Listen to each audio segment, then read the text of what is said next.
Bueno, buenas tardes a todos. Bienvenidos a estas primeras jornadas de divulgación que vamos a realizar con motivo de la Marcha Cicloturista Alberto Contador. Para mí es un placer y solo tengo palabras de agradecimiento para todo el equipo humano de la Universidad Isabel I de Burgos, que se han desplazado hasta aquí, muy grandes profesionales, pues para hablarnos un poco de lo que yo creo que nos une a todos y lo que nos gusta, que es el ciclismo, ¿no? Especialmente tengo que dar las gracias a Paco, que ha sido un poco el sufridor, el que ha estado conmigo para organizar todas estas jornadas. Y hemos pensado en unas jornadas, en una jornada de divulgación distendidas, participativas, donde vais a tener a grandísimos expertos participando y exponiendo diferentes aspectos, y vamos a cerrar con una mesa redonda. Pero yo creo que lo primero que procede es presentar a estos fuera de serie. Y me he hecho una chuleta porque cuando leía su currículum me sentía abrumado con la formación que tienen en la Universidad Isabel I. Empezamos con Alejandro Rodríguez, doctor por Ciencias de la Actividad Física y el Deporte, además con mención de honor por la Asociación Universitaria Iberoamericana. Es profesor, por supuesto, de la Universidad Isabel I, con máster en Investigación e Innovación en Ciencias de la Actividad Física y del Deporte y, por supuesto, licenciado en el sector. O sea que muchísimas gracias. Nos va a hablar sobre si es necesario bajarse de la bicicleta para entrenar. Luego le preguntaremos o nos explicará en qué consiste eso. Continuamos con Marcos López. Marcos López, jugador profesional de balonmano. También licenciado en Ciencias de la Actividad Física y el Deporte, graduado en este caso. También cursó el máster de Innovación e Investigación en Ciencias de la Actividad Física y el Deporte y cursando actualmente estudios de doctorado, y nos va a hablar sobre el entrenamiento invisible, ese entrenamiento que no se ve y el éxito que nos conduce a esas mejoras de las décimas de segundo que muchas veces separan el primero del no ganador. Y finalmente, para mí es un placer presentar a Olaya Abadía. También me ha sufrido un poquitillo para organizar estas primeras jornadas.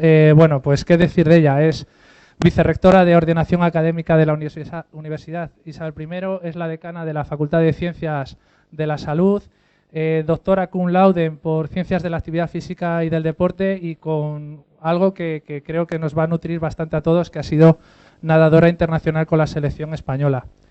Yo sin más os voy a dar paso con ellos. Espero que disfrutéis de estas jornadas. Cerraremos con una mesa redonda que es la que va a moderar Olaya, donde va a participar también Fran Contador como miembro de la Fundación, y donde vamos a tratar el tema que yo creo que es súper interesante, y sobre todo con lo que trabaja la Fundación Contador, que son los jóvenes deportistas, ¿no? Esos jóvenes talentos, cómo gestionarlos y cómo se gestionan también desde la Fundación Contador. Entonces, yo sin más, agradeceros a vosotros vuestra presencia y espero que disfrutéis con estas primeras jornadas.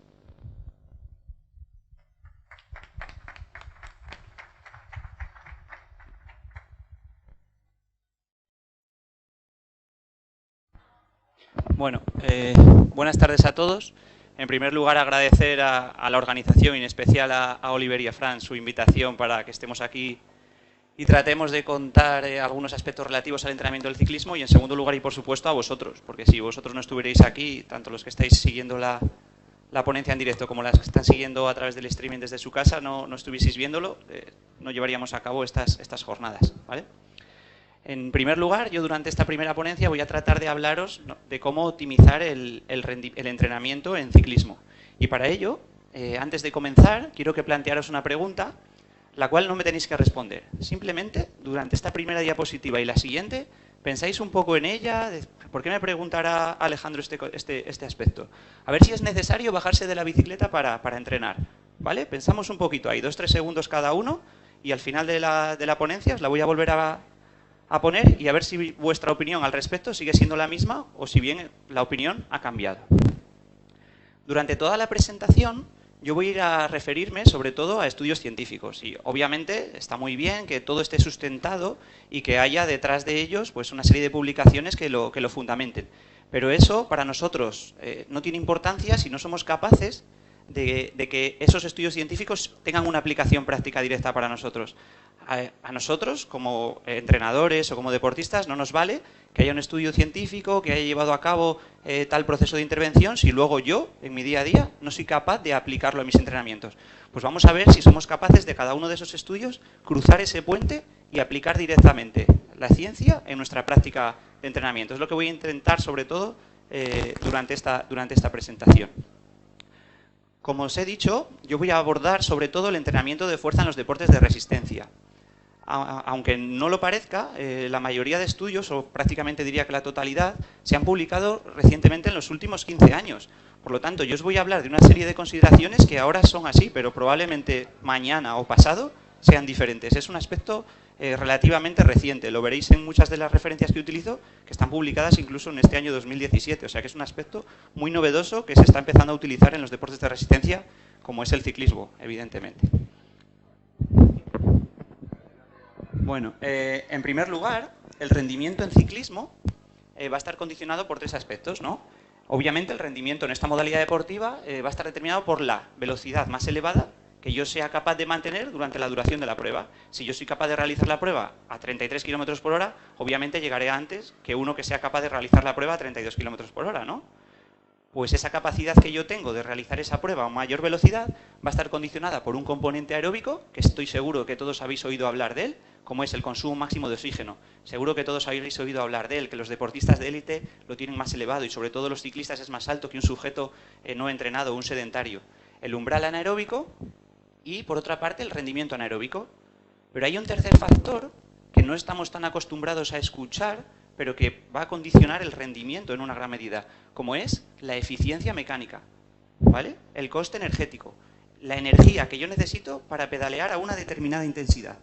Si yo para ir a esos 32 km por hora necesito menos energía que otro de mis compañeros, obviamente seré más eficiente y conseguiré tener un mayor rendimiento, ¿de acuerdo? Además, el consumo de oxígeno, que es ese valor que siempre que oímos hablar a entrenadores o a fisiólogos, que tenemos un valor en cuanto más alto mejor, que aquellos deportistas de élite supera incluso los 80 mililitros, es muy poco entrenable. ¿Es posible que yo esté entrenando un año entero con un entrenamiento perfectamente estructurado, que uno de vosotros entrene la mitad que yo y que al final del año tenga el mismo consumo de oxígeno máximo que yo? Porque está determinado por el componente genético en gran medida. Por lo tanto, tendremos que entrenarlo, pero también tendremos que atender a esos otros aspectos que son determinantes del rendimiento, como es la economía, ¿vale? Pues vamos a ver ahora cómo podemos llevar a cabo el entrenamiento de la economía y qué es la economía. Como os he dicho, podemos definir la economía como la cantidad de energía o lo que a mí me cuesta realizar una tarea a una determinada intensidad. Y tenemos que decir que el hombre es muy poco económico. Si vemos en este recuadro, del 100% de la energía que somos capaces de producir por los diferentes procesos metabólicos, cuando estamos haciendo una tarea como puede ser pedalear, solamente entre el 10 y el 25% lo vamos a ser capaces de transferir energía mecánica. El resto, en torno al 70 al 90%, lo vamos a perder para mantener la homeostasis o incluso en forma de calor. Es un gran porcentaje, es decir, de toda la cantidad del 100% de energía que yo soy capaz de producir, solamente el 10 o el 25% soy capaz de transferir energía mecánica. Pues tendré que intentar que no solamente sea el 10, que se acerque lo más posible al 25%, ¿no? Bien. En esta figura tenemos, en el eje vertical tenemos el consumo de oxígeno y en el eje horizontal la potencia. En ciclismo, ya recientemente, debido a la inclusión de esta tecnología, se habla más de vatios que de kilómetros por hora, ¿vale? Lo que nos viene a decir es que la variable que tradicionalmente se consideraba como indicadora del rendimiento, como es el consumo máximo de oxígeno, aquí lo tenemos establecido, estos sujetos tienen un consumo máximo de oxígeno de 4,3, 4,4, va a condicionar el rendimiento, pero cuando los sujetos tienen el mismo consumo máximo de oxígeno, marcado en esta línea, aquel sujeto que sea más eficiente tendrá un mejor rendimiento. Vemos que tenemos dos curvas. Una primera, marcada con círculos negros, de un sujeto que es menos eficiente, y una segunda, marcada con círculos blancos, de un sujeto que es más eficiente. Y tenemos que a cada uno de los vatios de trabajo tenemos una economía para cada una de las intensidades. Y vemos que aquel sujeto que es más eficiente, a pesar de tener el mismo consumo máximo de oxígeno, ese valor que la literatura ya nos decía que es el indicador del rendimiento en los deportes de resistencia, el sujeto más eficiente es capaz de producir más vatios. que es lo que a mí me interesa con mis deportistas, que sean capaces de producir más vatios. Por lo tanto, tendré que entrenar a mi deportista para que sea más eficiente. ¿Y cómo puedo llevar yo a cabo el entrenamiento de la economía? Esa es la gran pregunta, ¿no? ¿Qué estrategias yo puedo utilizar para entrenar la economía? Pues independientemente de si se trate de carrera, que algunos de vosotros, que os he preguntado por la mañana, me decís también que hacíais triatlón, por eso he metido esta parte de la diapositiva, o se trate del ciclismo, hay diferentes estrategias para optimizar la economía, pero una estrategia que tienen en común ambas modalidades es el entrenamiento de, aunque lo ponga en inglés resistencia, es el entrenamiento de fuerza. El entrenamiento de fuerza se ha mostrado útil para mejorar la economía, este factor tan determinante del rendimiento en el ciclismo. Pues vamos a ver ahora cómo podemos llevar a cabo de una manera práctica, con mi ciclista o yo como ciclista, este entrenamiento de fuerza. La primera dificultad a la que nos encontramos cuando vamos a entrenar es, sí, entrenamiento de fuerza. Todos habéis oído hablar multitud de métodos de fuerza, que si repeticiones máximas, que si intensidades máximas, qué método utilizo yo con mi ciclista, si hay un montón de ellos, cómo lo periodizo. Pero la literatura al respecto nos hace un gran favor. Y es que dentro de los métodos para optimizar la economía en el ciclismo, los podemos agrupar en solo dos métodos. Un método de intensidades muy elevadas, es decir, una gran carga, que yo voy a mover pocas veces, o un método explosivo, con una baja carga, que yo voy a mover de una forma explosiva, ¿vale? Y un número un poco más elevado de repeticiones. Simplemente con esos dos métodos, la literatura ya nos dice que somos capaces de optimizar la eficiencia. Es decir, yo si hago un programa de entrenamiento con esos dos métodos, en un tiempo que veremos a continuación, ya vamos a ser más eficientes. Nos encontramos en la literatura que hay muchos estudios, por supuesto, que han llevado a cabo un análisis de estos dos métodos. Y tenemos, por una parte, estudios que muestran que los ciclistas no mejoran, y por otra parte, estudios que muestran que tras aplicar uno, otro o una combinación de ambos, más el entrenamiento de resistencia, los ciclistas sí mejoran. Y esto que a primera vista, parece una controversia, incluso nos dice, pues entonces no es tan óptimo el entrenamiento de fuerza. Es todo lo contrario. Es una posibilidad para nosotros, porque si llevamos a cabo un análisis de los estudios que no han obtenido mejoras y el por qué no han obtenido esas mejoras, vamos a saber lo que no tenemos que hacer con nuestros deportistas. Es decir, todos estos estudios que no obtenían mejoras tenían en común que llevaban a cabo un bajo volumen, no llevaban a cabo repeticiones de alta intensidad, la duración en el tiempo era baja, analizaban sobre todo 6-8 semanas, con lo cual nosotros ya sabemos que si planteamos ese entrenamiento no vamos a mejorar, necesitaremos realizar al menos 8 o 12 semanas, y lo que es más importante es que tradicionalmente, si os fijáis en las fechas de los artículos, estos son mucho más antiguos que estos, tradicionalmente, para valorar este aspecto que es la economía, a los ciclistas se les proponía llevar a cabo un test de entre 3 y 5 minutos. Y estaréis de acuerdo conmigo que un test de 3-5 minutos es muy poco representativo de lo que muchos de vosotros vais a hacer mañana en la bicicleta. No creo que ninguno esté 3 o 5 minutos en tardar en hacer el recorrido que tenéis. Mientras que estos estudios llevaban a cabo test que tardaban entre 180 y 185 minutos. Con lo cual, son mucho más representativos de lo que está sucediendo en ciclismo. ¿Vale? ¿Hemos entendido ya todos lo que es la economía? ¿Sí? Lo que a mí me cuesta pedalear a una determinada intensidad. Y cuanto más económico sea, mejor, porque estaré ahorrando energía para utilizarla posteriormente. ¿Vale? Veamos, por lo tanto, ahora diferentes estudios que han tratado de mejorar este aspecto en ciclistas. En el año 2010, este autor llevó a cabo un estudio con un grupo ciclista. Este equipo lo dividió en dos grupos. Un grupo de intervención y un grupo control. El grupo de intervención, además del entrenamiento habitual, llevó a cabo durante 8 semanas un entrenamiento que consistía en 3 veces a la semana realizar 4 series de 4 repeticiones en este ejercicio, en la máquina Smith. ¿Vale? Es un entrenamiento relativamente sencillo y además corto de tiempo.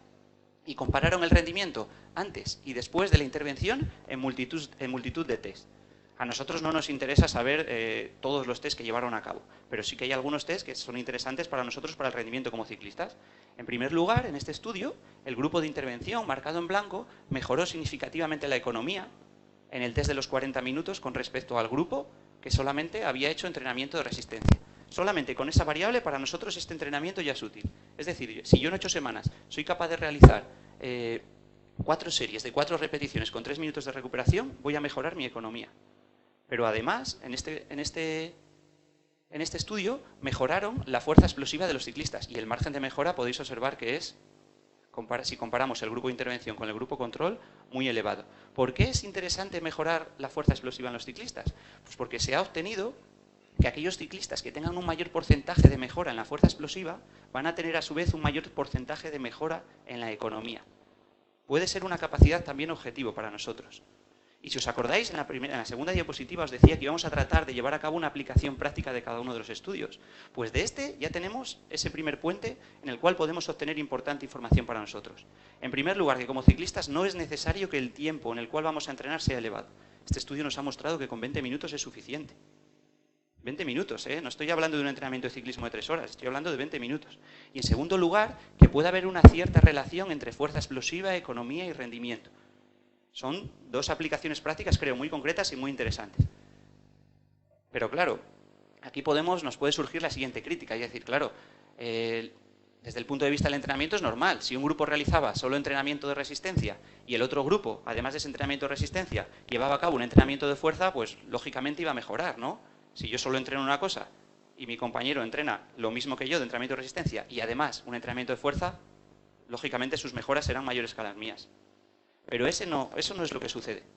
En este siguiente estudio, lo que realizaron fue esa misma división en un equipo donde realizaban a cabo un entrenamiento de fuerza y un entrenamiento de resistencia, pero no había diferencias en cuanto al tiempo de entrenamiento. Es decir, cuando yo estaba entrenando fuerza, mi compañero que solo entrenaba resistencia, también entrenaba resistencia. Con lo cual la carga total era la misma.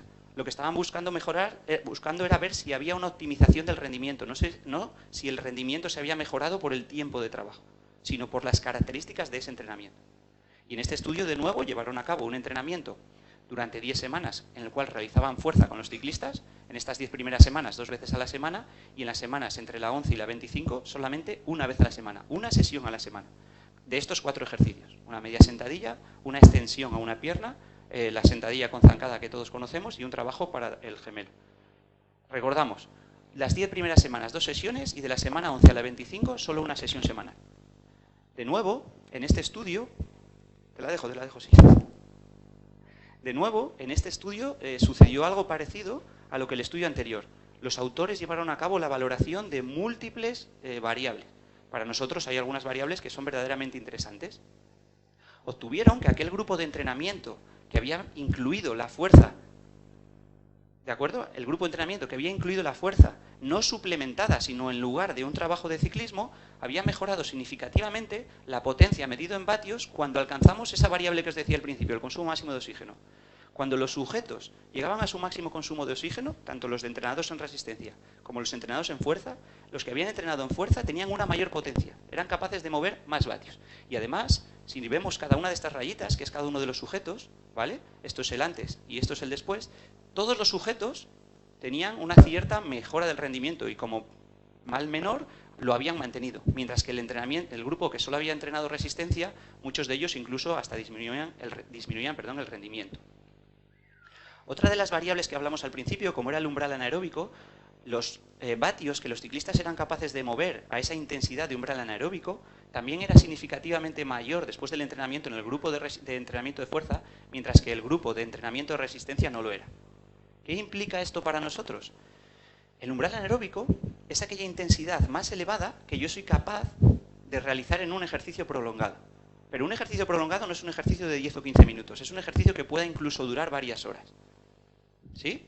El consumo máximo de oxígeno era nuestra máxima capacidad, umbral anaeróbico, ese porcentaje del consumo máximo de oxígeno que yo soy capaz de realizar, el más elevado, en un ejercicio prolongado. Si yo tengo un umbral anaeróbico a 29 km por hora, eso implica que soy capaz de a 29 km por hora estar muchas horas pedaleando. Si mi compañero, cuando manifiesta ese umbral anaeróbico, tiene una velocidad de 27 km por hora y es capaz de estar esas muchas horas a 27 km por hora, lógicamente alcanzará una distancia menor que yo o llegará más tarde a la meta. Pues este entrenamiento había conseguido que a esa velocidad a la cual se manifiesta el umbral anaeróbico fuese mayor tras el entrenamiento de fuerza, pero que solamente entrenando resistencia se había mantenido igual o incluso en algún sujeto había disminuido. Con lo cual, y de nuevo, tratando de ver la aplicación práctica de este estudio, como os había dicho al principio, tenemos diferentes aplicaciones muy interesantes para nosotros. En primer lugar, que no es necesario durante toda la temporada que llevemos a cabo la misma periodización.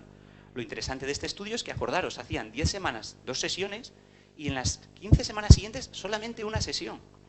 Ya no estamos hablando del estudio anterior que llevaba a cabo la realización de 3 sesiones, solamente una sesión. Si yo he creado una buena base al principio, con esta sesión semanal soy capaz de mantener mis adaptaciones que originan el incremento del rendimiento. En segundo lugar, que solamente son necesarios 4 ejercicios. El estudio anterior nos mostraba 1, este nos muestra 4, pero estamos hablando de un periodo de 25 semanas. Por lo tanto, en el gimnasio, si llevamos a cabo ejercicios para mejorar la economía con nuestros ciclistas, tampoco tenemos que llevar a cabo un tiempo excesivo, solamente 4 ejercicios.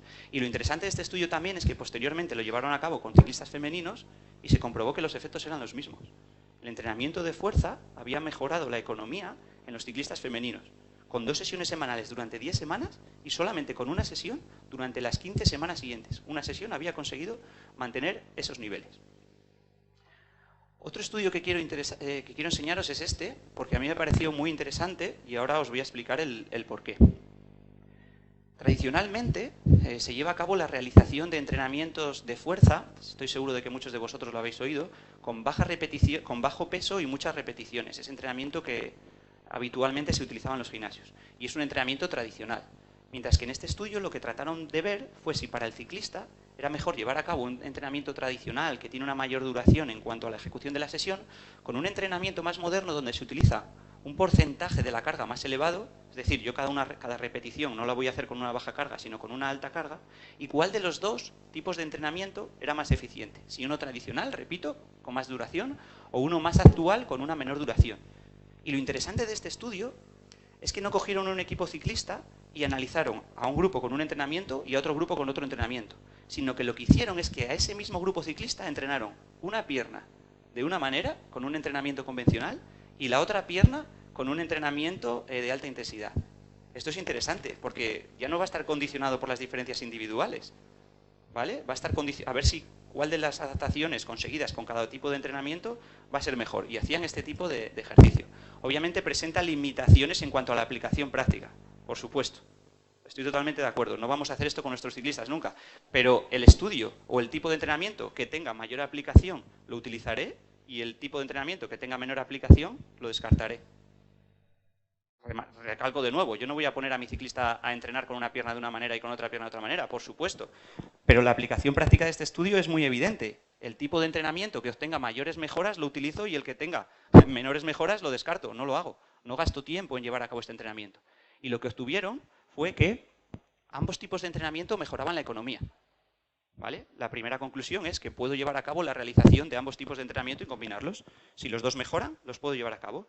Pero si analizamos el tamaño del efecto es una variable que se utiliza en la ciencia, que lo que trata de respondernos es, si comparamos una intervención con otra, como es en este caso entrenamiento convencional con entrenamiento más actual, ¿cuál de las dos intervenciones tiene una mayor significatividad y ha conseguido mayores mejoras en un mayor porcentaje de sujetos? ¿Vale? Es una prueba estadística para ver cuál de las dos es mejor. Y en todos los casos, en todas las variables de economía, el entrenamiento que se había llevado a cabo mediante cargas elevadas tenía un tamaño del efecto mayor. ¿Cuál es la conclusión que obtenemos? Que si no disponemos de tiempo suficiente para entrenar, llevaremos a cabo entrenamiento con altas intensidades, con altas cargas y pocas repeticiones a un entrenamiento convencional con baja intensidad y muchas repeticiones. En este estudio, además, también los sujetos mejoraron la fuerza explosiva. Acordaros, la fuerza explosiva que relacionábamos con la economía. El grupo que entrenó mediante alta intensidad, aquí tenéis la mejora entre antes y después, y el grupo que entrenó con entrenamiento convencional entre antes y después. Mucho menor, ¿no? De nuevo, si no dispongo del tiempo suficiente, llevaré a cabo un entrenamiento de alta intensidad. Y estas son las aplicaciones prácticas de este estudio. Si yo no dispongo del tiempo suficiente, entrenamiento de alta intensidad. ¿De acuerdo? Y una aplicación que no está directamente relacionada con el ciclismo, pero que considero de vital importancia, es que en la élite todos los sujetos que llevan a cabo la realización de este deporte son sujetos sanos. Pero habitualmente hay sujetos que nos encontramos ya no solamente en la vida diaria, sino practicando ciclismo que tienen ciertas patologías, ¿no? Pues este entrenamiento de fuerza ha mostrado una optimización del rendimiento en sujetos con algunas patologías, como puede ser el asma, como puede ser el EPOC, como puede ser, ¿vale? Por lo tanto, en este tipo de sujetos a veces es muy interesante disminuir el número de kilómetros que hacen en bici por el número de tiempo que están pasando entrenando fuerza en el gimnasio. Lo que voy a tratar de mostrar a continuación, ya que habéis visto que hay estudios donde se muestra la utilidad y la aplicación práctica del entrenamiento de fuerza en ciclismo, es explicaros el porqué.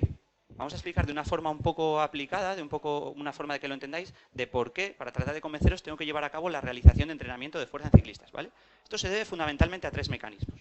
¿Por qué los ciclistas mejoran cuando entrenan fuerza? En primer lugar, porque aumenta el tamaño muscular y aumenta el control neuromuscular de la acción, el aspecto neural. Veremos posteriormente que una de las principales dificultades, una de las principales adversidades del ciclista cuando entrena fuerza, ya no digo solo ciclista, hablo del corredor, del triatleta. No, yo no entreno fuerza porque me voy a hipertrofiar. Voy a aumentar mi peso y eso va a ir en contra de mi rendimiento. Posteriormente veremos que no es así. En segundo lugar, como hemos visto, veremos que se produce un cambio en las características de las fibras musculares. Y en tercer lugar, aunque es más orientado al deporte de la carrera, también se va a producir una modificación en la regulación del stiffness entre el músculo y el tendón. Veamos brevemente cada uno de estos aspectos. Cuando llevamos a cabo la realización de una actividad diaria, cualquiera, ya sea yo caminando, ya sea yo haciendo una labor doméstica, ya sea haciendo pesas en el gimnasio, cualquiera de las actividades, en primer lugar, lo que vamos a hacer es activar las fibras tipo 1. Son fibras lentas, fibras que son muy eficientes. Si yo realizo este gesto con esta pesa, yo activo fibras tipo 1. Pero si este gesto empiezo a realizarlo muy prolongado en el tiempo y me tiro así un rato, cuando las fibras tipo 1 se fatiguen, yo empezaré a reclutar las fibras tipo 2.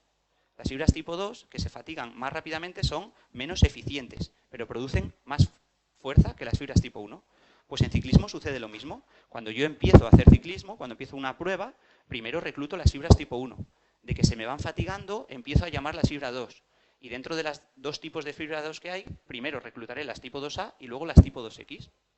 ¿Sí? ¿Hemos entendido ese aspecto que es interesante para comprender el principio del tamaño?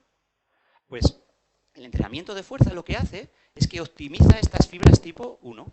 Entonces, un sujeto que esté entrenado en fuerza va a conseguir que se produzca más tarde el cambio de reclutar las fibras tipo 1 a reclutar las fibras tipo 2. De nuevo recurriendo a kilómetros y a vatios por hora. Si yo soy capaz de mantener el 80% de la prueba reclutando fibras tipo 1 y mi compañero que no ha entrenado fuerza en el 60% de la prueba ya empieza a reclutar las fibras tipo 2, él será menos eficiente que yo, se fatigará antes y llegará más tarde que yo a la meta. Pues el entrenamiento de fuerza se ha mostrado útil en que aumenta la resistencia de este tipo de fibras. Además, aquellos sujetos que llevan a cabo el entrenamiento de fuerza muestran, en esta primera parte de la figura tenemos el antes y el después de un grupo que llevó a cabo la realización de entrenamiento de fuerza y un grupo que no realizó el entrenamiento de fuerza. Y aquí tenemos los tipos de fibra que hemos explicado aquí. Fibras tipo 1 y dentro de las 2A y las 2X. ¿Vale?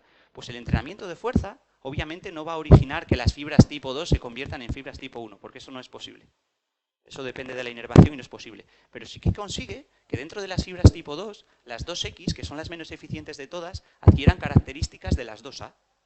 Entonces estaré reduciendo el porcentaje de fibras muy fatigables y estaré incrementando el porcentaje de fibras que son fatigables, pero no tanto. Por lo tanto, de nuevo, estaré mejorando la economía. Esta diapositiva la hemos visto anterior, el entrenamiento de fuerza mejora, hay una relación entre la fuerza y la economía, y en este estudio del año 2017 también aquellos sujetos que llevaban a cabo la realización de entrenamiento de resistencia y fuerza mejoraban la fuerza y los sujetos que no lo llevaban a cabo no lo mejoraban. Esto que parece una obviedad, es decir, los sujetos que mejoran la fuerza, mejoran la fuerza, es muy importante para el ciclismo por el siguiente aspecto. Cuando yo estoy llevando a cabo la realización de una contracción muscular, pedaleando en la bicicleta, la fuerza, el incremento de la fuerza, origina que el tiempo que yo necesito para aplicar la fuerza máxima, el pico de torque, es menor. Es decir, si yo entreno fuerza, ese tiempo que yo necesito en cada pedalada para aplicar la fuerza máxima va a ser menor que el sujeto que no entrena fuerza. ¿Y por qué es importante esto para el ciclismo? Porque cuando yo estoy llevando a cabo una contracción máxima, en esa pedalada que estoy dando, aplicando la fuerza máxima, en ese momento de aplicar la fuerza máxima, se produce una constricción de las venas y se reduce el aporte de oxígeno. Y esto sí que es interesante para el ciclismo. El ciclismo es un deporte en el que principalmente se metaboliza a través de rutas metabólicas que emplean el oxígeno. Si yo incremento la fuerza de los sujetos, en primer lugar va a disminuir el tiempo que necesitan para aplicar esa fuerza máxima en cada pedalada y por lo tanto estaré incrementando el aporte de oxígeno y en segundo lugar, si la fuerza es mayor, como la carga de esa pedalada va a suponer un porcentaje menor de su fuerza máxima, ¿comprendemos eso? Mi fuerza es mayor, entonces yo en cada pedalada necesitaré una fuerza, un porcentaje menor de fuerza máxima, estaré disminuyendo la constricción de las venas y estaré aportando mayor oxígeno al músculo en cada pedalada.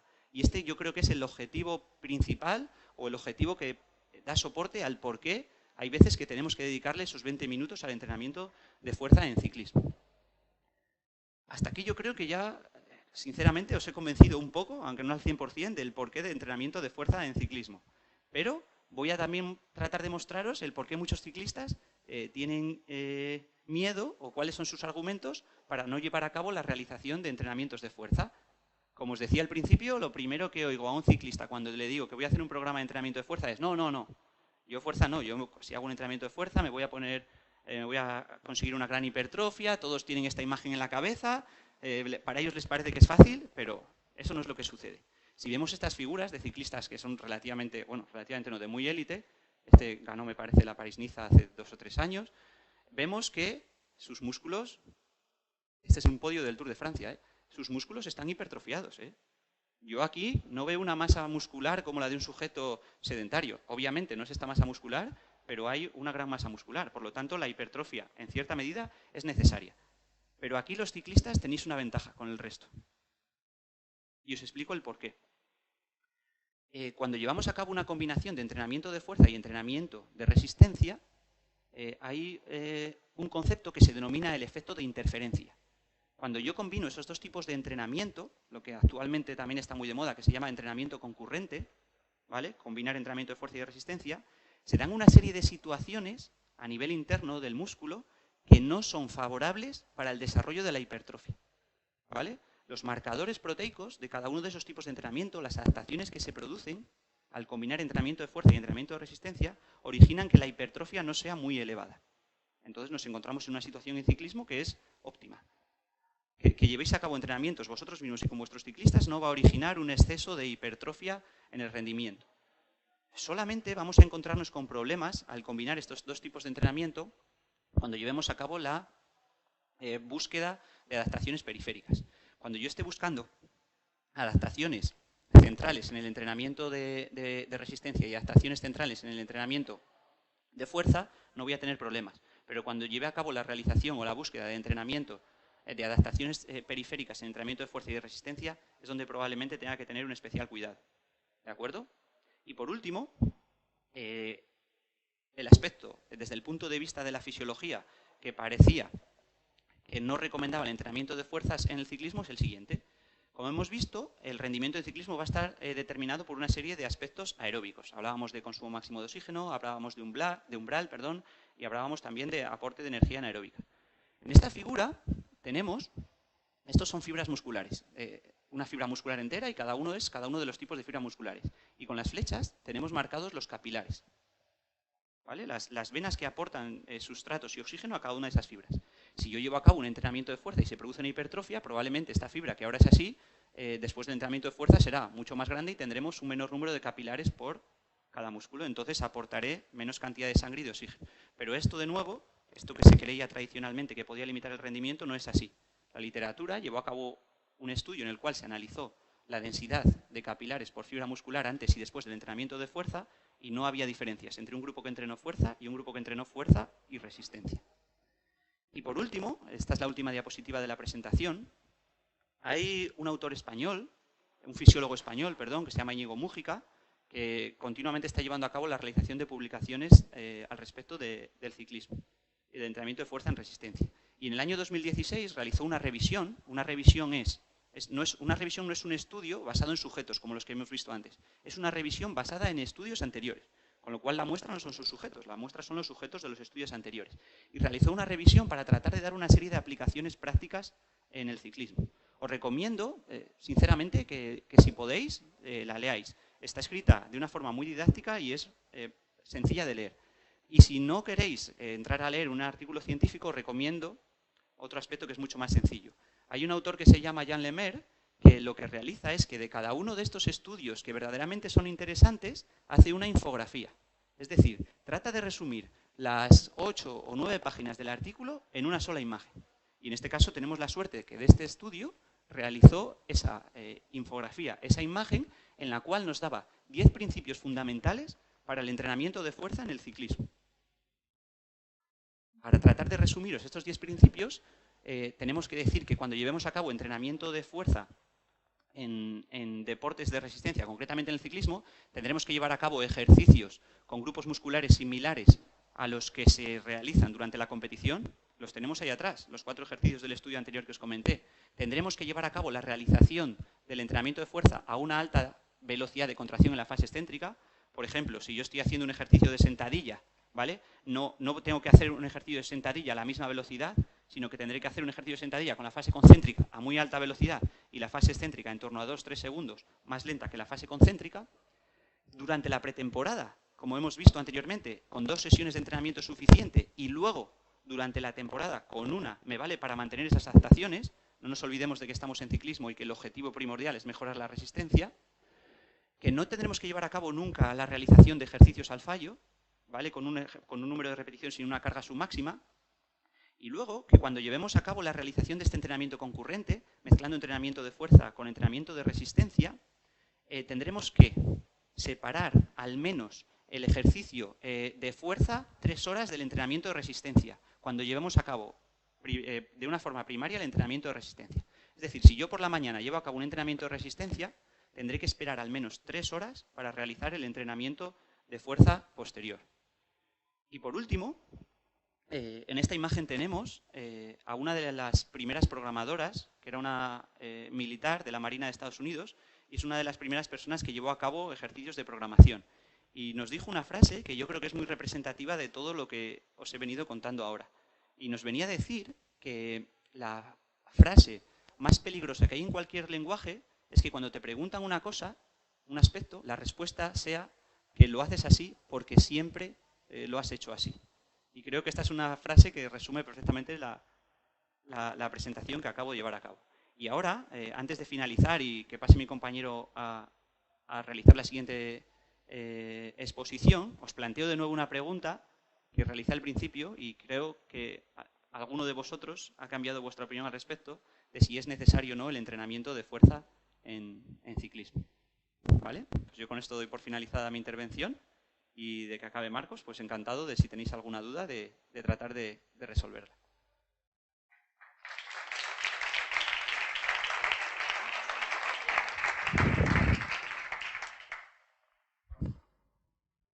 Bien, pues buenas tardes a todos. Muchas gracias por haber acudido a ver esta exposición, esta jornada divulgativa que estamos realizando, tanto a los que estáis presencialmente como a los que están viendo la presentación a través del streaming. Y muchas gracias también a la Fundación Alberto Contador, a Fran y a Oliver por invitarnos a estas jornadas, que estamos muy agradecidos de poder estar aquí y comentar aspectos que nos interesan mucho, tanto a nivel científico como deportivo, sobre el ciclismo. Mi presentación va a versar sobre el entrenamiento invisible. No sé si conocéis lo que es o si lo habéis escuchado o leído en los últimos años en revistas de divulgación, en revistas deportivas, de ciclismo, etcétera. Pero la verdad es que cuando buscas esto en Internet vas a encontrar muy poco, tanto en artículos científicos, que es un concepto que se viene tratando desde los últimos 5 o 8 años, como a nivel divulgativo. Probablemente una de los pilares que podemos tener del rendimiento deportivo sea este, pero vamos a pensar cuáles pueden ser los otros 3. Es una pregunta que os lanzo ahora y, como Alejandro, vamos a ver si la contestamos a lo largo de toda la ponencia, pero yo creo que el entrenamiento invisible puede ser fundamental para el rendimiento. ¿Qué es lo que encontramos cuando buscamos en Internet? Un poco cosas como esta, ¿no? También porque es fútbol y que no es ciclismo, pero hay alguno que piensa que el entrenamiento invisible es lo que puedes hacer fuera de entrenamiento, y entre ellas salir de fiesta o ir de copas. Por supuesto que no, ¿no? El entrenamiento invisible es todo aquello que realiza el deportista o que afecta a la vida del deportista cuando no está entrenando, cuando no realiza el entrenamiento tanto de musculación como de pista, técnico, táctico, de la bici, etc. Todo lo que no está incluido dentro de la propia sesión de entrenamiento. ¿Qué podemos encontrar entre estas variables que afectan al entrenamiento invisible? La biomecánica, la meditación, la concentración, el mindfulness, que se está tratando mucho ahora a nivel científico y que vemos como puede ser un gran aporte para el rendimiento del deportista, el estiramiento, la hidratación tanto durante el ejercicio físico como antes, el sueño y el descanso, el aporte vitamínico, la biomecánica, el estiramiento o la carga de hidratos, que es algo que se viene leyendo y se viene hablando muchísimo de ello, de la sobrecarga de hidratos también, antes de la competición. Pensad que una sesión de entrenamiento a lo largo del día del deportista, en un deporte no en un deporte en el que se entrenen muchísimas horas como natación, pero en una media de los deportistas ocupa alrededor del 8% del día. El 92% del día no afecta realmente al rendimiento deportivo. O sea, lo que haga fuera del entrenamiento no va a afectar. Si lo llevamos a la semana, va a suponer un 94% y un 6% únicamente lo que es la sesión de carga. Un 5% al año, un 95% a lo largo de todo el año. Algo tiene que afectar.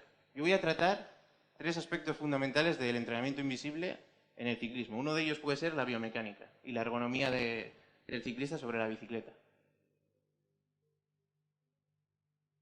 ¿Por qué es importante la posición del ciclista? No solo a nivel de salud, a nivel de cómo están colocadas las estructuras y cómo funciona el músculo mientras está pedaleando, sino también en su función cardiovascular. La posición de la bicicleta va a limitar, por ejemplo, en la flexión del tronco, la posición que tiene el tronco, la columna vertebral respecto a la horizontal, a nivel cardiovascular, comprimiendo los músculos respiratorios a la hora de realizar el ejercicio físico. Muchas veces cuando pensamos en el rendimiento deportivo del ciclismo y en la biomecánica, nos limitamos a valorar el tren inferior. Y es cierto que la mayoría de los ciclistas amateur, cuando buscan soluciones biomecánicas en Internet y buscan cómo ajustar su bicicleta sin acudir a un especialista, suelen ajustar o centrarse en la parte del tren inferior y no tanto en la de las manos o la posición del tronco. No solo vamos a evitar lesiones, sino que vamos a facilitar que esa respiración y que esa perfusión de sangre al resto de la musculatura sea normal. Lo mismo ocurre con la posición de las calas. En esta imagen vemos un ciclista en una posición que tiende hacia un valgo, una posición en cruz de las caderas y las rodillas en X, y que va a ser limitante tanto en el empuje, en el rendimiento deportivo a la hora de ejecutar el movimiento de pedaleo, la técnica de pedaleo, como a la hora de prevenir lesiones.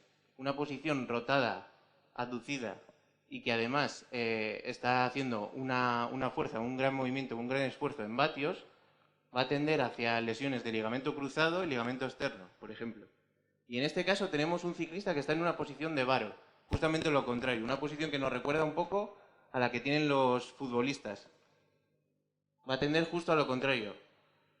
Ligamento externo, una posición abducida y una rotación externa de la rodilla. Pero cualquiera de las dos va a ser perjudicial.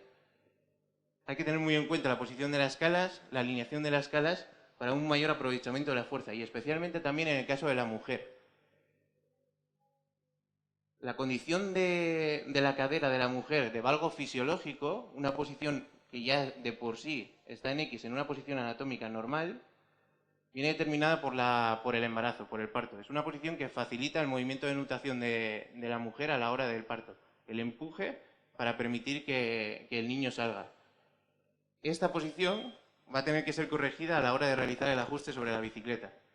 Muy importante tenerlo en cuenta también cuando tenemos tantas mujeres que están practicando ciclismo, tantas niñas en deporte base, a las que tenemos que prestar mayor atención. Y más aún cuando esto va a ser determinante en el aprovechamiento de la fuerza. En esta figura, de un estudio del 2010, podemos ver cómo influye la posición. Aquí tenemos el efecto del torque en newtons.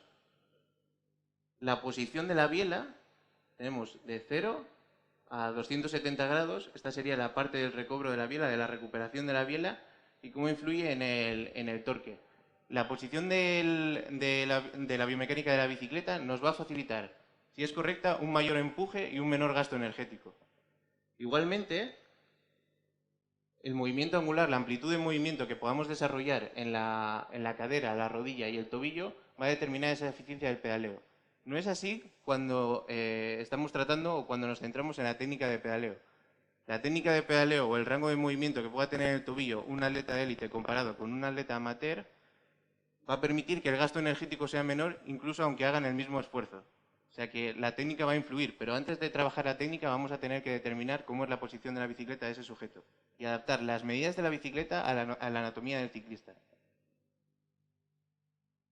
Igualmente va a cambiar el requerimiento energético, igual que la fuerza que produce, la diferencia de sentado de pie en el movimiento articular. Esta es una posición de sentado correcta y esta es una posición de pie, en el que vemos cómo el esfuerzo que realiza con el tobillo el ciclista durante una posición de sentado va a ser mucho mayor, va a tener mucha más efecto sobre el pedaleo que lo que va a tener en una posición de pie.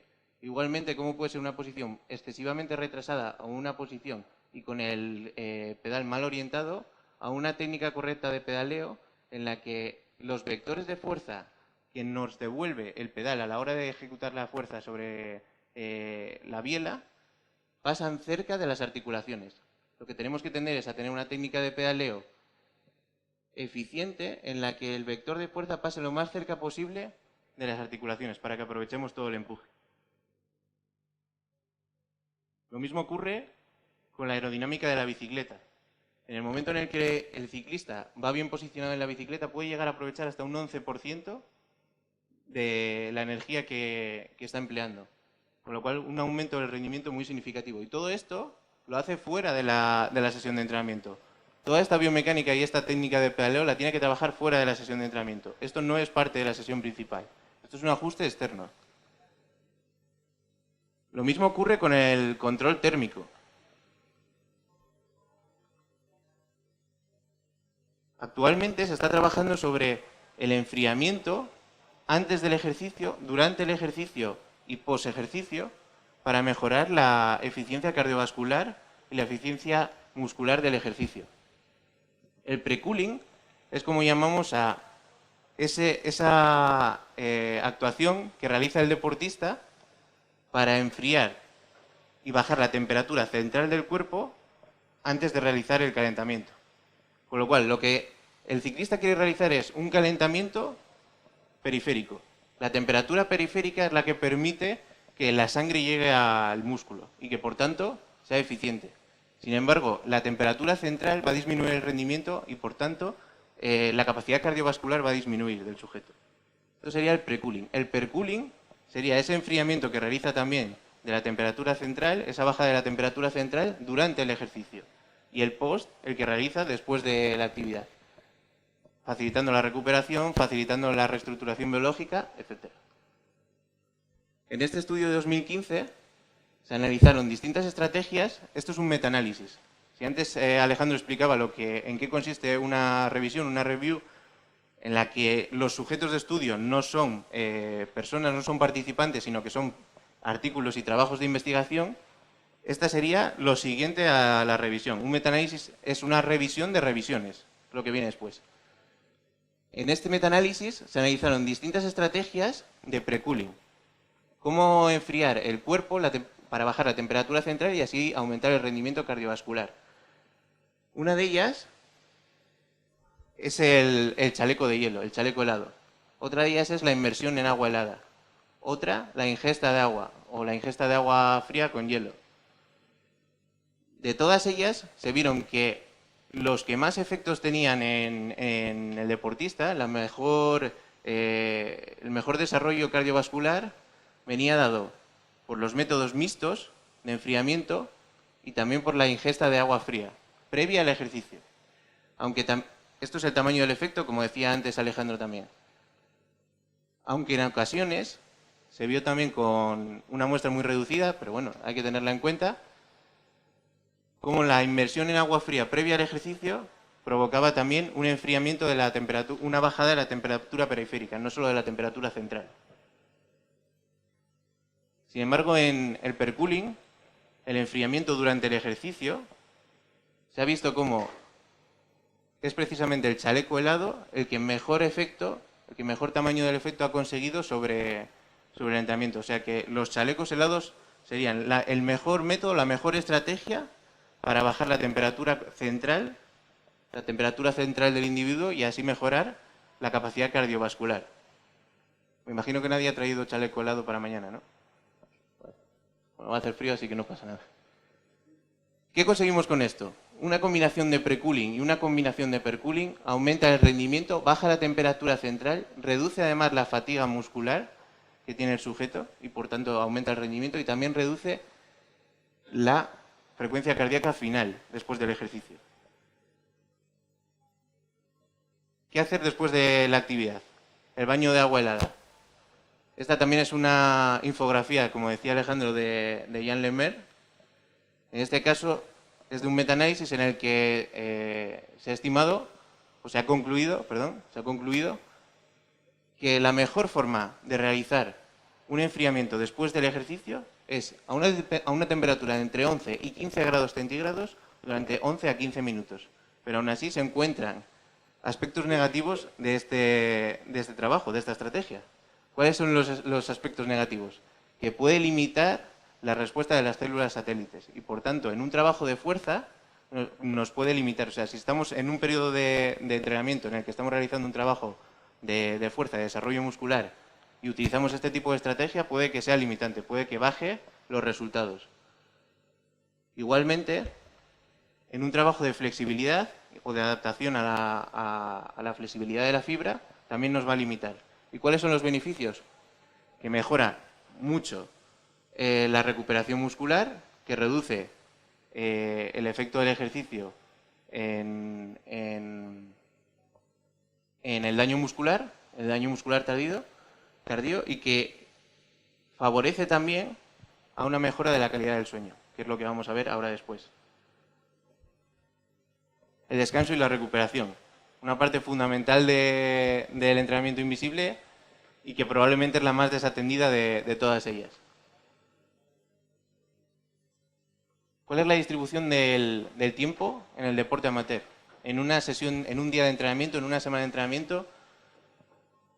Este es un análisis que realizó el Instituto Americano de Estudio del Tiempo, del uso del tiempo, y vemos como en una persona amateur el ejercicio físico supone un 1% del tiempo únicamente. Lo mismo que enviar o responder emails a lo largo de toda la semana. El sueño debería ocupar un 36%. ¿Será que es importante? Son de 8 a 24 horas al día. 20 años de cada 60. O sea que en una vida de 90 años habremos estado durmiendo, echados en el suelo, en reposo, echados en la cama, perdón, en posición horizontal, 32 años. Algo tiene que tener que sea importante el sueño, en algo tiene que favorecer al deporte, ¿no? ¿Cuál es el perfil del sueño? ¿Qué es lo que estudiamos a la hora de ver cuáles son esos indicadores de calidad del sueño, esos indicadores que tenemos que fijarnos en el deportista, que tenemos que observar para ver si está descansando o no? Primero, el tiempo total de sueño, que está establecido en unos 480 minutos para que se produzca un buen descanso, unas 8 horas de sueño. La latencia del sueño, entre 5 y 20 minutos. La latencia es el tiempo que el deportista tarda en dormirse, desde que pretende dormirse, desde que se echa en la cama y pretende quedarse dormido, hasta que finalmente se queda totalmente dormido y comienza la fase REM. Entre 5 y 20 minutos. La eficiencia del sueño, que en términos de salud debería ser superior al 85%. Y el tiempo despierto después de quedarse dormido, que está en una media de 20 minutos después del ejercicio. Este es el entrenador de Mireia Belmonte, que puede que sea uno de los mayores propulsores impulsores del descanso, del control del sueño y del control del entrenamiento invisible en los deportistas. Él dice que es el factor más importante del entrenamiento, que todo está conectado con la noción del descanso y que sin descanso no puedes mejorar la fuerza, que el entrenamiento no sirve. Él, por ejemplo, también comenta que en España tenemos la costumbre de irnos a dormir muy tarde después de largas jornadas de trabajo y que nos educan así desde pequeños, que es una cosa que tenemos que cambiar ya desde la base. Así que los que seamos entrenadores o los que estemos con chicos pequeños, es algo que les tenemos que inculcar. Cómo tienen que descansar para poder recuperarse y para poder aumentar el rendimiento, tanto en la escuela como también en el ámbito deportivo. ¿Cuáles son las funciones del sueño? La recuperación de los sistemas biológicos, la eliminación de toxinas, la concentración y la consolidación de los conocimientos.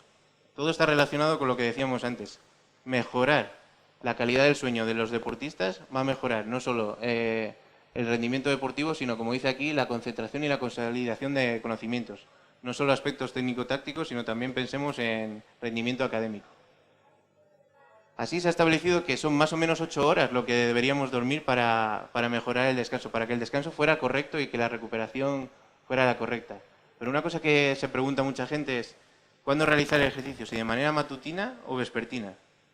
Esto va a estar condicionado por el ritmo circadiano de cada persona, algo muy individual, un concepto que todavía es un poco inexplorado en el deporte, y sobre todo por la intensidad del entrenamiento. No es lo mismo entrenar a alta intensidad a primera hora de la mañana que entrenar a alta intensidad a última hora de la tarde. En estudios que hemos realizado con deportistas amateur, en este caso de atletismo, sí hemos encontrado diferencias entre cuando realizaban un entrenamiento de alta intensidad por la mañana o cuando lo realizaban por la noche. Y lo que suele pasar es que aumenta mucho el tiempo de latencia de sueño, pero no empeora la eficiencia. Es decir, si yo hago ejercicio a última hora de la tarde porque no encuentro otro momento a lo largo del día para salir con la bici, si hago un entrenamiento de alta intensidad, sí que puede provocarme trastornos en el sueño. Y ese trastorno va a basarse sobre todo en el tiempo que tardo en quedarme dormido, pero no en la eficiencia del sueño. Y muchas veces lo que ocurre es que cuando el deportista percibe una baja eficiencia del sueño, un mal descanso, es más un resultado de una percepción psicológica que fisiológica. Hay 3 factores fundamentales de riesgo para que esa calidad del sueño empeore o se produzca de mala manera en el deportista. Uno de ellos son los traslados, los cambios de zona horaria, los cambios de residencia, etcétera. Es algo que hay que tener muy en cuenta porque es uno de los principales. El otro, la sesión de entrenamiento, la intensidad, como venía diciendo antes. Y el último, y probablemente el más importante, la competición. No a nivel fisiológico, sino psicológico. La noche previa a la competición. Seguro que hay gente aquí que está preocupada por cómo va a ser la ruta de mañana, si va a llover, si va a hacer mucho frío, si ha visto o no ha visto el recorrido, si está bien preparado o no, si la bici le pasa tal o cual. Lo mismo ocurre con los deportistas de alto nivel en otras variables, ¿no? En otros aspectos.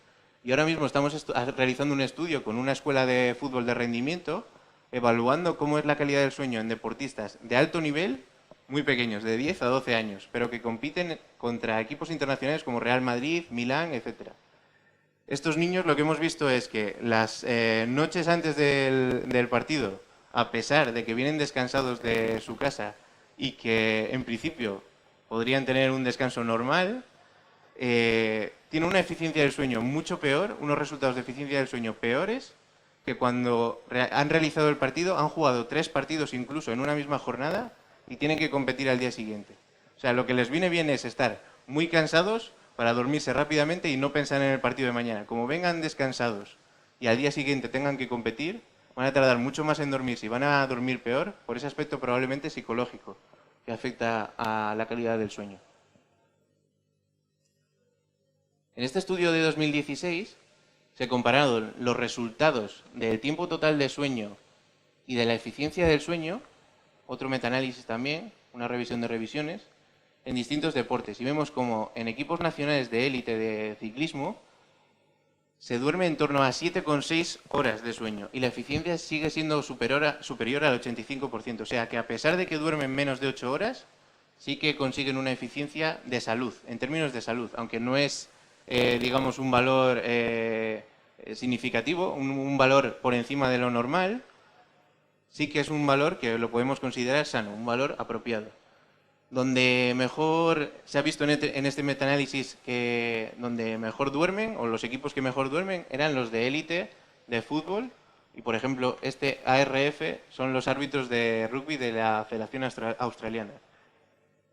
En fin, son gente que seguramente tenga otros medios, que no les afecte tanto esos traslados o que tengan una vida mucho más fácil que en otros deportistas individuales que sí que se ven afectados. Tanto es así que en otra revisión, en este caso de 2014, se mostraba cómo en los deportes individuales hay una mayor prevalencia a tener una peor calidad del sueño que en un deporte colectivo, en la que normalmente van a dormir mejor. Entonces, ¿cuáles eran estos 3 pilares del entrenamiento deportivo, del rendimiento? Esta es una frase que me gusta mucho del doctor Gerardo Ruiz, que fue preparador físico del Sporting de Gijón durante muchos años, y dice que el rendimiento deportivo tiene 3 patas, como una tayuela. Pues entonces la tayuela, que es una banqueta que sirve para ordeñar las vacas, como dice él, tiene 3 patas. Una de ellas es el descanso y la recuperación. Otra de ellas es el entrenamiento deportivo. Él en la tercera pata dice que está la nutrición. Yo eso lo incluiría dentro de este entrenamiento invisible que incluye el descanso y el resto de factores que hemos visto. Y lo que sí que metería aparte sería la motivación y la psicología. Eso ya se lo dejo a los psicólogos. Nada más. Muchas gracias.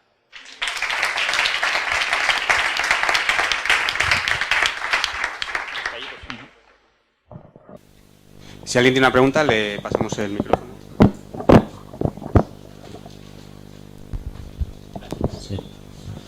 Sí, bueno, antes comentaba el tiempo despierto después de quedarse dormido.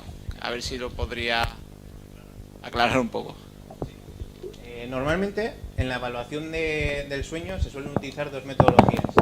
El gold estándar, digamos que es la metodología ideal, el mejor método que hay para evaluar una cosa a nivel científico, sería la polisomnografía. Es esta evaluación de las ondas cerebrales mientras estás durmiendo. La otra sería la actigrafía. Cualquiera de estos dos métodos nos permiten evaluar cuando el individuo se ha quedado dormido, casi desde que se va a la cama hasta que se levanta, cómo es esa actividad que realiza, en una en ondas cerebrales y en la otra en movimiento, en la actigrafía. Ese tiempo despierto después de que se queda dormido es desde el momento en el que acaba la fase de latencia, que es cuánto tardas en quedarte dormido, hasta que empieza la fase REM.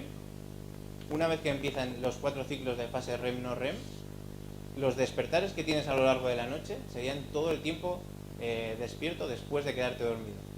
Entonces, esa interrupción del sueño, de ese continuo que tiene el sueño y la fase REM, no REM, es lo que verdaderamente va a causar un problema a la eficiencia del sueño. Va a afectar realmente a la eficiencia del sueño y a la valoración global, la percepción global que tiene el deportista. De manera que, por ejemplo, si tienes un equipo deportivo, un equipo ciclista, vamos a imaginar, llegas muy tarde al hotel y tienes 20 ciclistas, vamos a poner, que tienen que darse masaje antes de irse a dormir. Si tú realizas esa agenda del deportista, de forma que dices, vale, primero van a ir pasando en este orden por el masajista, entonces, mientras que se echen una siesta antes, ese tiempo despierto después de haberse quedado dormido les va a afectar mucho más que si duermen menos. O sea que a la hora de planificar una agenda sería más recomendable que se acostaran más tarde y que durmieran menos tiempo, pero que lo duerman continuo, porque lo que más afecta es ese tiempo después de quedarse dormido. Eso es lo que más va a bajar la eficiencia del sueño.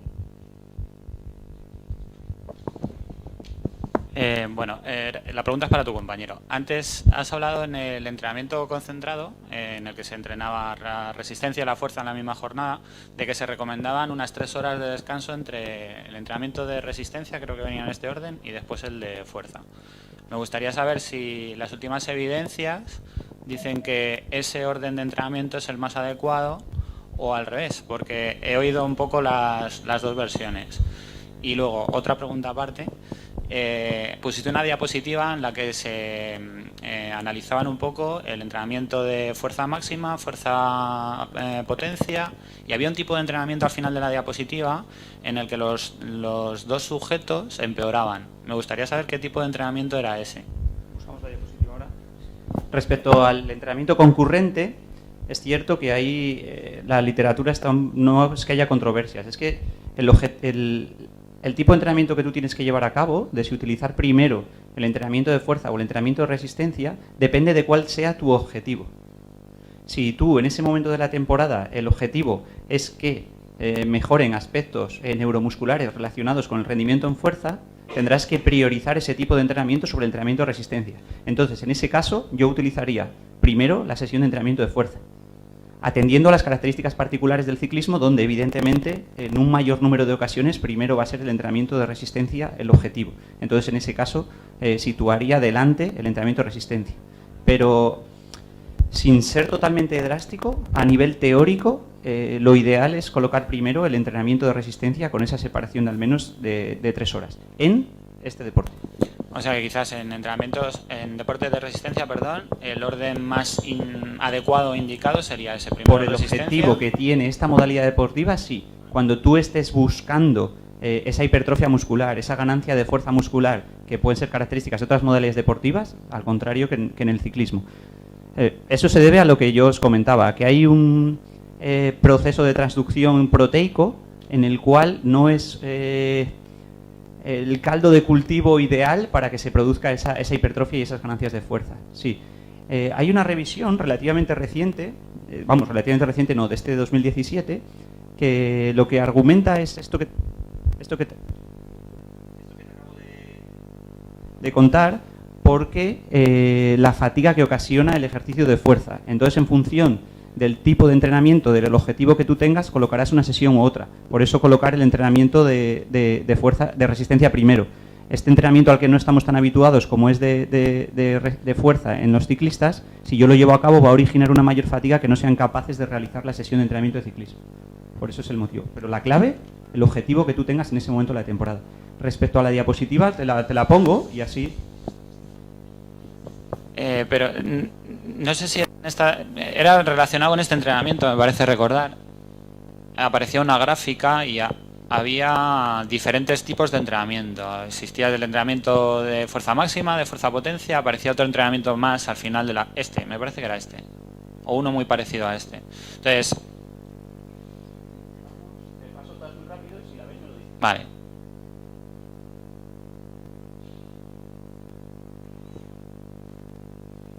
El que acabas de pasar.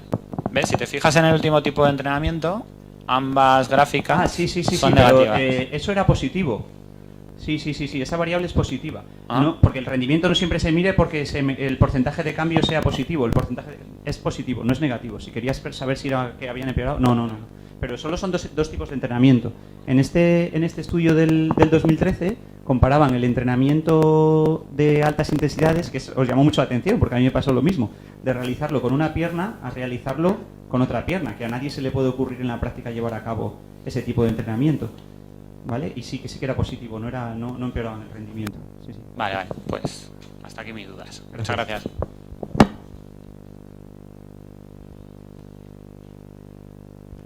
¿Una pregunta más? Sí. Bueno, me ha llamado la atención la pregunta porque la cuestión está del diferente entrenamiento de un pie y de otro en un ciclista, porque cómo también afectaría la técnica del pedaleo, ¿no? Sí. Te digo porque Sadovi fue campeón olímpico en Barcelona 92 en 400 y 1500. Justo después de las Olimpiadas le hicieron un estudio de la brazada y vio que que el brazo izquierdo tenía menos fuerza que el derecho, y él por su cuenta, sin contar con el entrenador, empezó a trabajar la fuerza en el otro brazo, cambió la técnica y no volvió a hacer ninguna marca relevante después de haber sido campeón olímpico. Al respecto, las dos metodologías más recientes que hay de entrenamiento en ciclismo son, por una parte, el entrenamiento en bicicletas excéntricas, que ya se están incluyendo. La carga excéntrica es aquella carga que exige al músculo, tiene una mayor exigencia, es decir, hay un frenado continuo y por lo tanto durante cada pedalada el músculo tiene un mayor requerimiento. Y por otra parte, se está empezando a incluir entrenamientos de ciclismo con una sola pierna. Primero con una pierna y luego con otra pierna. Pues también sucede lo mismo. Hay autores que lo utilizan y lo defienden y entrenadores, pero el problema es lo que tú estás diciendo, que cuando se lleva a cabo la realización del entrenamiento con una sola pierna en la bicicleta, la técnica es totalmente diferente y hay veces que incluso la activación muscular no es de aquellos músculos que son relativamente útiles para tu pedalada. Entonces ahí sí que hay que mostrarse un poco con precaución al respecto. Es algo relativamente nuevo y que a día de hoy no podemos decir que sea óptimo para mejorar el rendimiento en ciclismo. En natación lo desconozco, pero me imagino que suceda lo mismo, que la ejecución de un gesto con solo un brazo origine que la técnica de nado o la posición de desplazamiento, de deslizamiento en el agua no sea la misma y por lo tanto no sea del todo óptimo para el desarrollo técnico. Aunque esta mesa redonda no tenga mucho que ver a lo mejor con lo que vais a realizar mañana, con lo que han estado exponiendo Marcos y Alejandro, desde la universidad y también desde la Fundación Alberto Contador, creo que es una labor que creemos que hay que empezar a introducir en la sociedad, y vosotros, pues como deportistas, padres, posibles entrenadores, creemos que hay que potenciar, que es la carrera dual. La carrera dual es la compatibilización de los estudios y de la carrera deportiva. Cada día se está intentando dar desde todos los estamentos mayor apoyo a este tipo de cosas, pero en ocasiones creemos que no es el enfoque adecuado, porque no solo se trata de dar dinero a los deportistas, que es muy importante, pero también se trata de dar una buena formación. Por eso nosotros desde la Universidad de Isabel I, desde el primer momento, creamos un programa que se llama el programa UNAR, que luego explicará Olaya, porque tanto Olaya como yo, que fuimos nadadores internacionales, nuestro rector fue jugador de fútbol, tuvimos ese problema a la hora de compatibilizarlos y entendemos que de alguna manera afectó en el rendimiento deportivo, porque acabamos dejando el deporte o reduciendo las horas de entrenamiento, porque por ejemplo en el caso de la natación, que son 8 horas de entreno diario, para no ahogarte, pues es complicado. Y además el cansancio de los entrenos es bastante grande, entonces luego ponerte a estudiar pues es complicado. Bueno, haciendo la introducción, vamos a empezar poniendo un vídeo que hace poco me enseñó Marcos y me encantó. Y creo que es una buena manera de empezar el debate que espero que luego tengamos.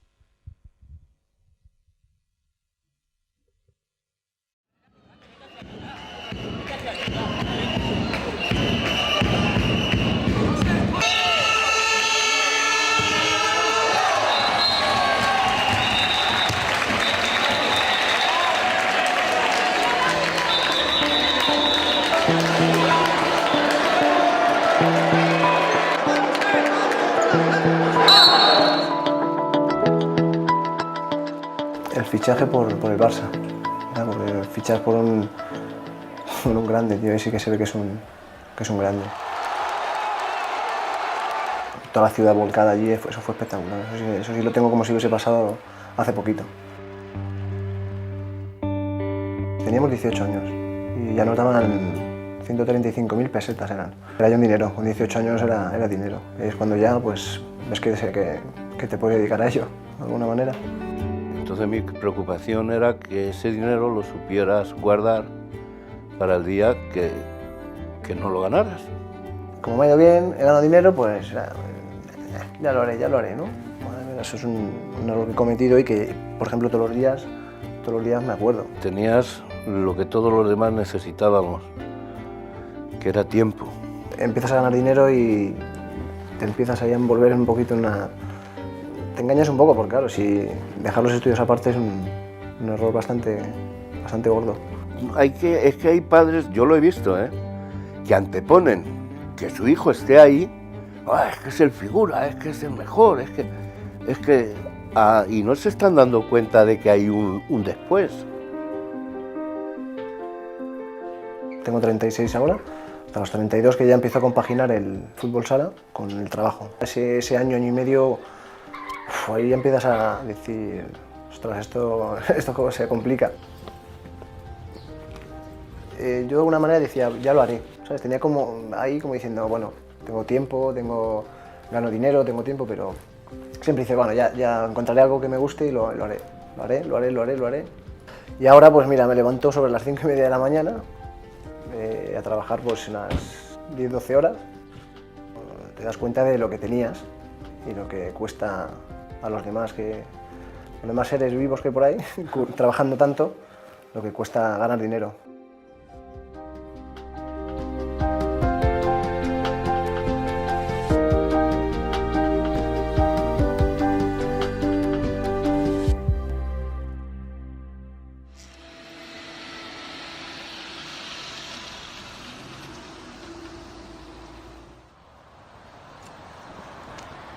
Cuando juegas te piensas que eres especial, tal, pero se me ha ido volado. Y claro, ahora queda la mitad de tu vida, ¿no? O sea, es que queda y lo más complicado quizá.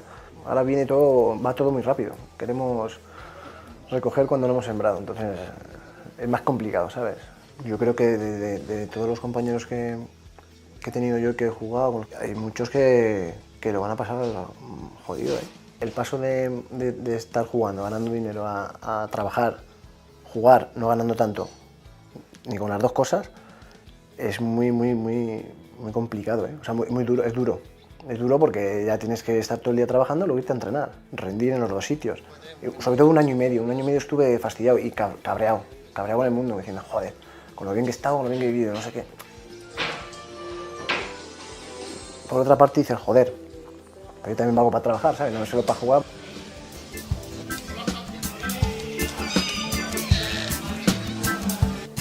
La competitividad que tenías jugando, de alguna manera la he traspasado al trabajo.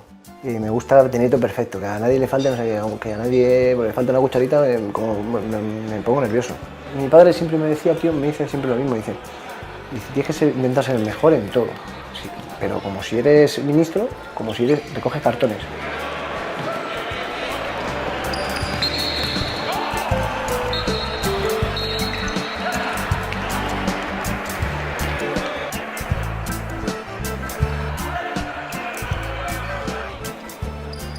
Estoy en un deporte que me encanta, que me apasiona, es un trabajo también, pero también tengo en cuenta que el deporte tiene una vida, tiene unos años de duración y que luego me quedan 30 o 40 años la vida laboral. Entonces por eso me tengo que preparar, mientras estoy jugando me tengo que preparar, por eso estoy estudiando. Los clubs, por ejemplo, pueden ayudar mucho en ese aspecto, en que la gente no, los jugadores, porque tampoco hay un volumen grande de jugadores, preocuparse un poquito más, ¿sabes?, en ese aspecto. La gran mayoría de los clubes tratan a los jugadores como galgos.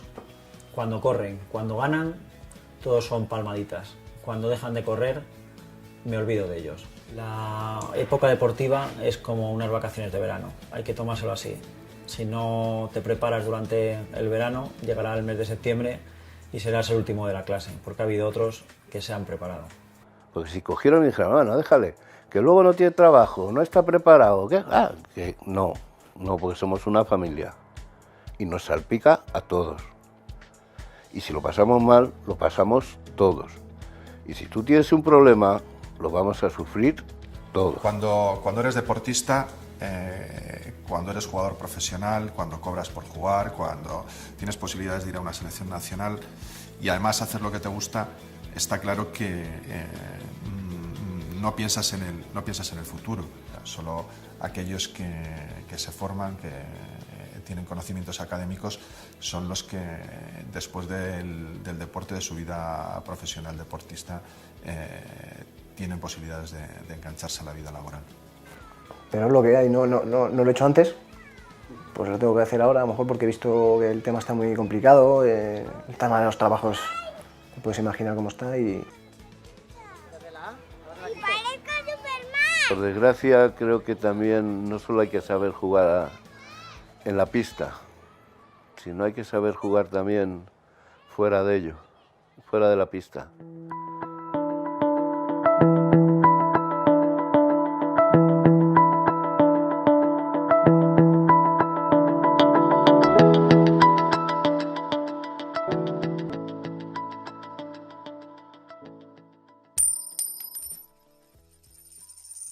Paso a Blaya, que es la vicerrectora de la universidad, que también, como os ha comentado antes, pues ha sido donadora internacional y ha sufrido lo que hemos estado hablando. Lo que pasa que ella, pues, al final priorizó la carrera educativa, la carrera deportiva. Gracias, Paco. Bueno, en primer lugar, buenas tardes a todos. Agradecer en primer lugar a la Fundación Alberto Contador y en especial... ¿No va? Pero yo creo que se oye, ¿no? Y agradecer también, pues, especialmente a Fran Contador y a Oliver el que nos hayan permitido estar hoy aquí en nombre de la universidad. Es un placer, puesto que también nos identificamos mucho con esta fundación.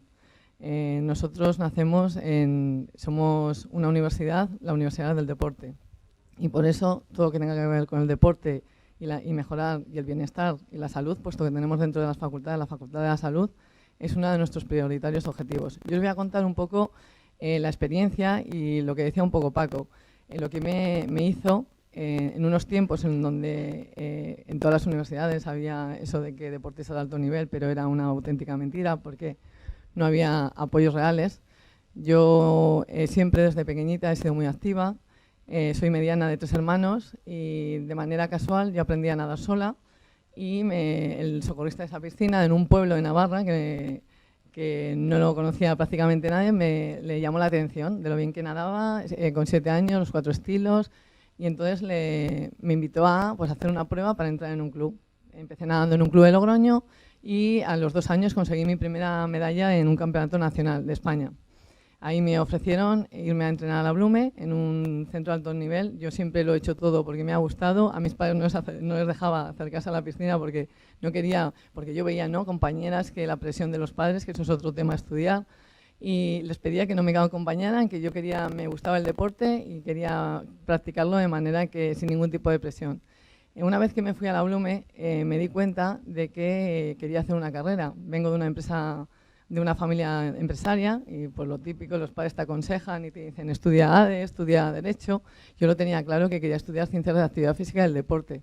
Y os preguntaréis por qué.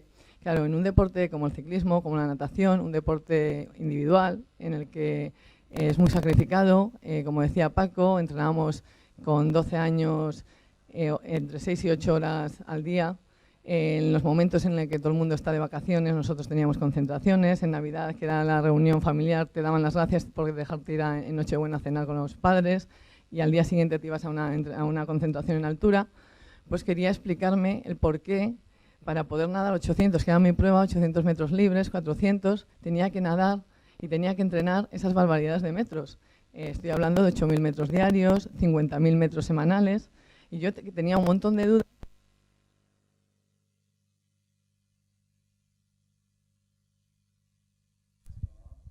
¿Sí? ¿Se oye?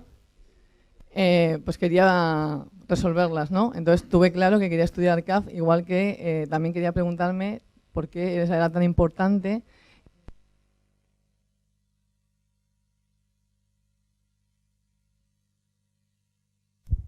Sí, yo creo que no tiene pila. A ver, así. ¿Ahora? Sí.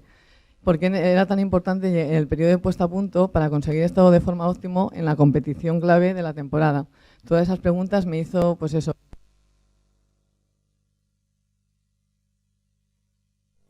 Sí, ¿con este mejor? Sí. Y entonces tuve claro estudiar CAF. Empecé estudiando la carrera y es lo que os decía. Sí, deportista de alto nivel, pero ayudas cero. Coincidía un examen con una competición importante, elige. Llegaba a una concentración y por un momento no podía entregar un trabajo, lo perdías la posibilidad. Entonces, eso también me hizo reducir yo siempre lo tuve claro, que consideraba que era fundamental los estudios porque la natación no iba a vivir, y decidí pues ahí centrarme en los estudios, intentar bajar el ritmo y seguir entrenando, por supuesto. Siempre compaginé con gran sacrificio los entrenamientos con la carrera, y una vez que entré a estudiar Ciencias de la Actividad Física y del Deporte, el siguiente objetivo que me propuse es el poder realizar una tesis. Tuve la suerte de tener grandes profesores, estudié en la Universidad de León, ahí conocí a mi director de tesis, que fue el doctor Gonzalo Cuadrado, especialista en fuerza, y eso me permitió, a la vez que podía durante la carrera deportiva compaginar en los veranos. Yo siempre he sido muy trabajadora, que eso es gracias a los valores que te aporta el deporte, esa capacidad de trabajo, dar cursillos en todos los municipios de Navarra, La Rioja y País Vasco, porque estábamos en un sitio limítrofe.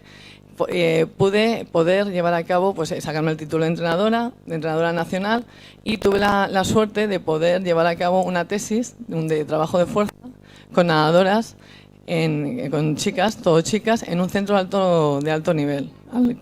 Y eso me permitió poderme doctorar, y una vez doctora surgió la posibilidad de que aparecía una universidad nueva en la que busqué doctores. Había muy poquitos doctores en Ciencias de la Actividad Física y del Deporte, y me cogieron no solo como profesora, sino que me dieron la posibilidad con 24 años, ya hace unos cuantos años ya, de poder ser decana de la facultad. Yo, después de hacerme varias pruebas, decía, pero esta gente está loca. O sea, yo que acabo de acabar de doctorarme, me ofrecen ser decana. Entonces, pude ahí aprender y poner en valor todos aquellos valores que me había transmitido el deporte y llevarlos a la práctica. Lo primero, el trabajo en equipo, la humildad, es súper importante en cualquier momento, ser humilde, el confiar en los compañeros, en la capacidad de sacrificio, el esfuerzo, todos esos valores que me había transmitido durante los 15 años que he estado en el alto rendimiento me han posibilitado algo que nunca hubiera imaginado, que es optar a cargos de responsabilidad y sobre todo, lo más importante, devolver a la sociedad aquello que tanto me ha dado a mí el deporte. Después de esta universidad me surgió la posibilidad de esta universidad, la Isabel I, en la que ahí lo primero que me dijeron cuando me llamaron fueron: vamos a hacer una universidad del deporte. Eso ya fue algo que escuché, ¿no? En segundo lugar, en la que el deporte iba a ser una realidad. Digo, ya, del deporte, pero ¿realmente se va a apoyar al deportista? Y entonces dijeron sí, porque otra cosa que queremos contar es con gente que ha sido deportista de alto nivel y que nos puede hacer que eso se cumpla, del sueño se haga una realidad. En ese sentido, como decía Paco, creamos la Universidad del Deporte con el programa UNAR. ¿En qué consiste el programa UNAR?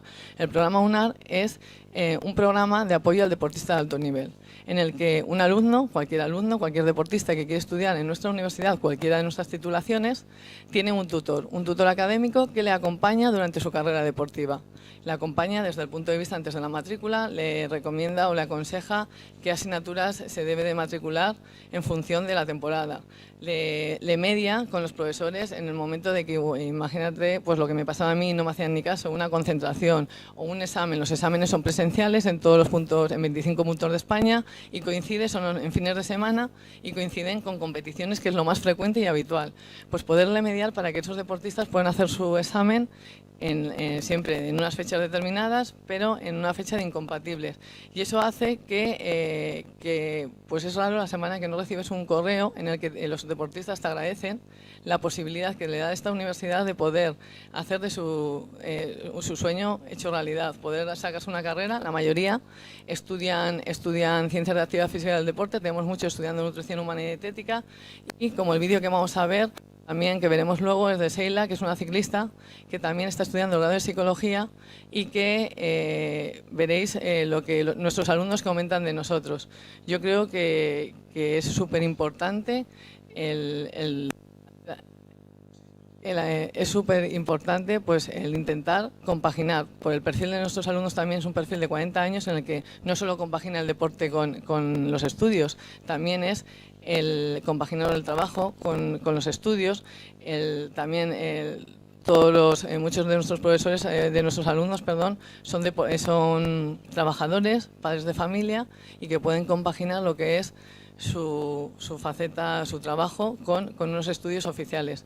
Y aquí con esto acabo y pasaremos al vídeo del programa UNAR para que veáis un poco lo que piensan nuestros alumnos de este programa y lo que estamos consiguiendo. Vale, llevaba planteando unos años, intentaba preguntar en universidades, preguntaba a gente, pregunté en el Consultorio de Deportes incluso, y hasta encontré esta posibilidad. El hecho de que deportistas pues, que en su día a día puedan ser amateur y puedan disponer también de este programa UNAR. El programa UNAR es una apuesta para la gente que concurre en unas circunstancias diferentes al resto de los estudiantes. Mi prioridad y mi vida ahora mismo es el deporte. Entonces lo que tenía que intentar es algo que compatibilizara mis horarios tan estrictos y tan marcados que tengo durante el día y durante la semana de entrenamiento para poder terminar mi formación. No sé, siempre tienes ahí que tú ajustas tus asignaturas en función de tu carga laboral, tu carga deportiva, tu carga familiar, y cuando puedas pues vas cogiendo más asignaturas o vas quitando en función de tus necesidades. Esa facilidad de que en todo momento estén a tu disposición pues hace que te facilite mucho la vida en cuanto a dudas, consultas y cosas que uno pueda necesitar. Y el poder realizar los estudios, el poder ir siguiendo la carrera en mi tiempo libre, que no es que disponga de mucho tiempo, pues la verdad que es un lujo que creo que me está ofertando la universidad.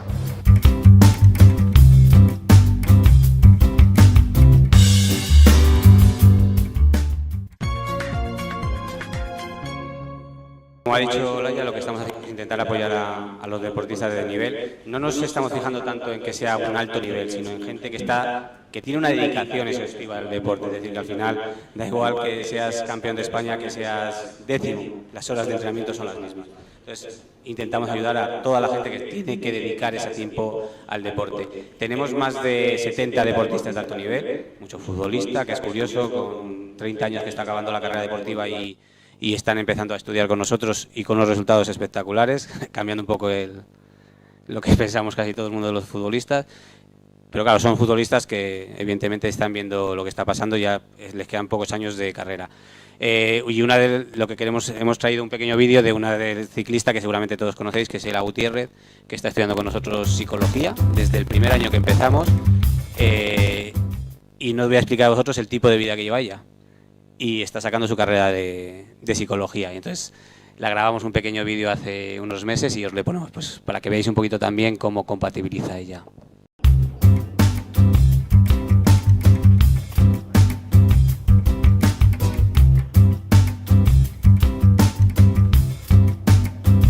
Yo tenía claro que quería estudiar psicología, pero por mi carrera profesional es un poco difícil porque yo nunca estudié en ningún sitio y claro, estudiar requiere estar en algún sitio. El programa UNAR te da la posibilidad de estudiar a los deportistas que tienen poco tiempo y no se pueden dedicar plenamente a los estudios, y te ayudan económicamente y con ventajas de cambio de fechas si es necesario, y también, como digo, en la comprensión, en la cercanía que tiene la Universidad Isabel I contigo. Yo no he encontrado otra oferta que me encaje tan bien como el programa UNAR de esta Universidad Isabel I, porque me han ayudado a adaptarme desde el primer día y la plataforma online es muy intuitiva.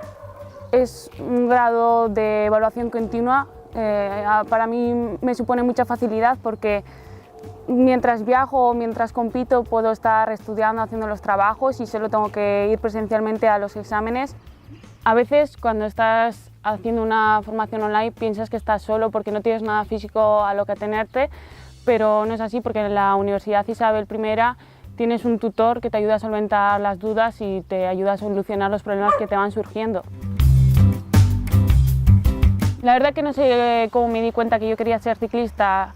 Es como un bebé que mama biberón, pues yo había mamado bici y para mí era algo que tenía que hacer y era algo que realmente me entusiasmaba y bueno, yo lo sentía cuando montaba en bici y la gente lo podía ver, el entusiasmo que ponía. Es súper importante tener otra cosa aparte del deporte, o sea, sí se puede, sobre todo una formación online, te lo hacen súper llevadero y yo creo que en la vida deportiva tienes que tener algo porque si no tu cabeza está siempre centrada en el deporte, en las cosas que te salen o que no te salen. Yo pensaba que algún día me aburriría de la bici, todavía no ha llegado ese día y cada vez pues voy notando que voy dando saltos. Este año tuve la oportunidad de fichar por este equipo profesional. Era un equipo nuevo que salía, pero tenía mucha confianza, parecía muy buen proyecto. Y bueno, he firmado por un año, pero espero poder renovar porque estoy haciendo muy buen calendario, las corredoras que hay en el equipo son increíbles, estoy aprendiendo un montón, estoy ganando un nivel y mucha experiencia y estoy muy contenta de estar aquí.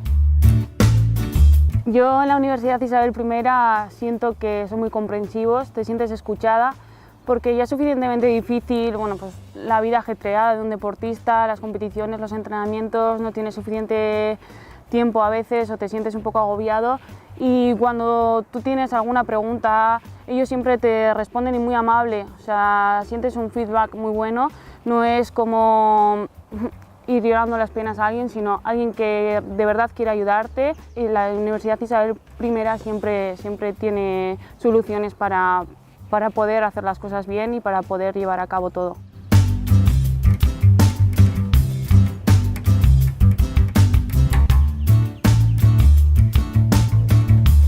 Ojalá pueda algún día meterme en un equipo como psicóloga, como ayudante de los corredores y como miembro más del equipo.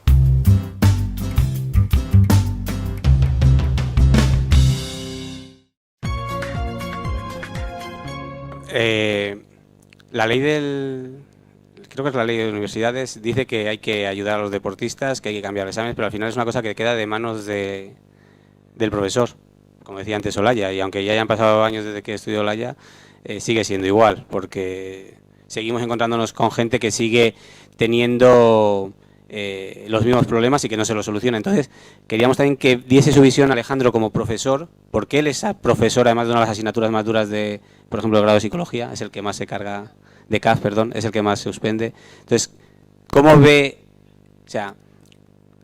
a esa relación con los deportistas de nivel? Bueno, como bien dice Paco, yo soy profesor del grado de Ciencias de la Actividad Física y del Deporte, de la asignatura de Fisiología del Ejercicio, y la verdad es que el trato cuando es con un deportista de alto nivel es muy diferente al de un alumno que no es deportista, y no es porque mi trato sea diferente hacia ellos, es porque el trato de ellos ya es diferente. Ellos, no sé si es por su hábito de entrenamiento desde que son pequeños, son mucho más organizados que otro alumno convencional, por denominarlo de alguna manera que no sea despectiva. Tienen muy estructurado su tiempo, son muy estructurados en cuánto van a tener las disponibilidades para llevar a cabo los procesos de formación, cuándo van a poder estudiar, y lo que te demandan es un poco que les ayudes en esa organización. No es que te pidan en ningún momento situaciones especiales ni tratos de favores. Lo que te piden un poco es que les ayudes en la organización, que ellos cumplen al 90%, no, al 99,9% de su tiempo. Desde la universidad es lo que tratamos, de tratar de que facilitarles ese proceso, que en ningún momento se producen favores ni ellos se salen de los estándares que establece el Ministerio, simplemente que nos adaptamos a su temporada, que creo que es totalmente recomendable para ellos y que les es muy beneficioso. Y luego a destacar, pues eso, simplemente el trato que tenemos con ellos, pero que no es porque nosotros les ofrezcamos facilidades, sino porque ellos ya vienen con una serie de características que son mucho más, ya os digo, organizados y estructurados que un estudiante que no es deportista de ese nivel.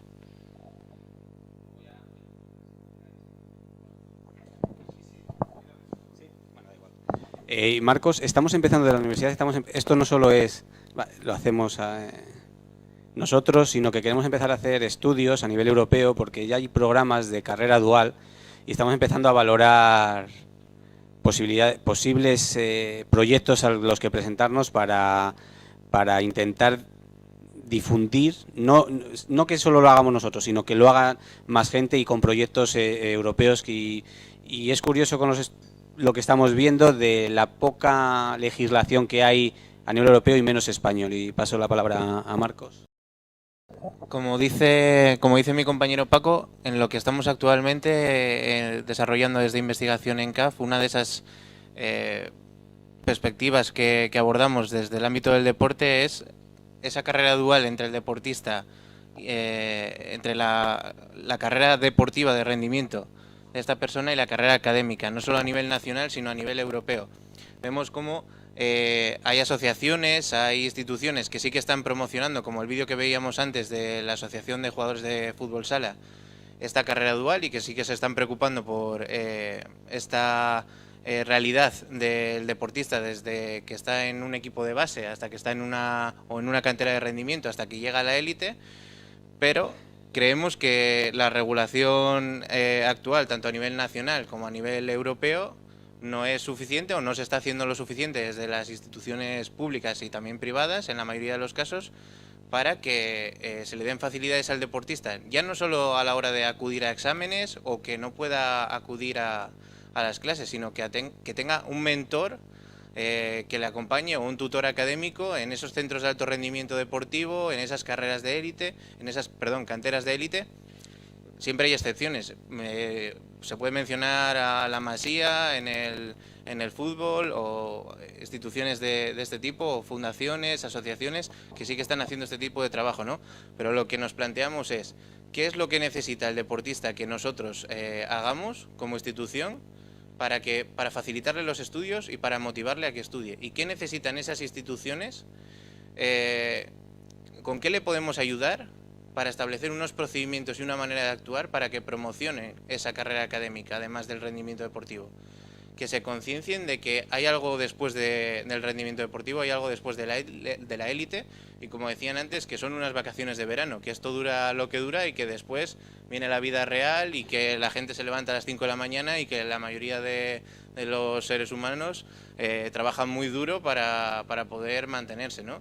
Entonces lo que estamos tratando de hacer es ese protocolo, ese trabajo con instituciones, con asociaciones, tanto a nivel nacional como europeo, para crear una manera de proceder con tutores, con ayudas, con estrategias que faciliten esto y que además sean implantables en distintos países de la Unión Europea y que se tomen como una posible regulación profesional, una manera de actuar en todos los países y en todas las canteras de élite, ya que es un ámbito que todavía está por trabajar. Ahora ya paso a Alberto. Cuando conocimos a la fundación, a Fran, perdón. Cuando conocimos a la fundación, nos llamó mucho la atención los dos equipos que tienen y la filosofía que nos contaron que estaban llevando con ellos, porque es que va muy de la mano de lo que hemos estado contando. Hay una cosa, antes de pasarle, que no quiero que se me olvide. Podéis decir, sí, bueno, esto de una universidad, pero claro, quieren alumnos, evidentemente, una universidad privada, quieren alumnos. Nosotros no solo estamos viendo para tener alumnos, no solo estamos mirando la posibilidad de formar universitarios, porque no todos los deportistas tienen que ser universitarios, no somos tontos, igual que en la sociedad hay gente que son universitarios, que hacen carreras universitarias, no es necesario. Hay gente, nosotros por eso estamos intentando empezar a trabajar con la formación profesional para también en esa línea poder ayudar a gente que no quiere estudiar una carrera universitaria y sí un grado y sí un ciclo formativo medio, superior, o bien los títulos deportivos, que eso es también en lo que estamos trabajando, que como ahora los títulos deportivos casi todos ya están pasando a una formación educativa, pues que también la puedan hacer. Al final lo que hay que tratar es de que no dejen de estudiar, de orientarles a lo que a ellos les apetezca hacer. No todo el mundo tiene que estudiar una carrera, no todo el mundo tiene que estudiar un ciclo formativo, o sea, pero sí que tienen que formarse. No puede ser que se dediquen solo a estudiar, a entrenar, perdón, porque yo creo que es un error deportivo, porque influye en el rendimiento eso. Y bueno, paso la palabra a Fran. Hola, buenas tardes a todos. Olaya, el lujo es para nosotros que estéis aquí en la séptima marcha con estas jornadas de divulgación, que creo que son muy interesantes y dan un valor añadido muy importante. Gracias por la invitación a la mesa redonda y contaros un poco la filosofía con la que trabajamos en la fundación. Nosotros en 2013 sacamos un equipo juvenil. Un equipo juvenil son chicos de 18 años.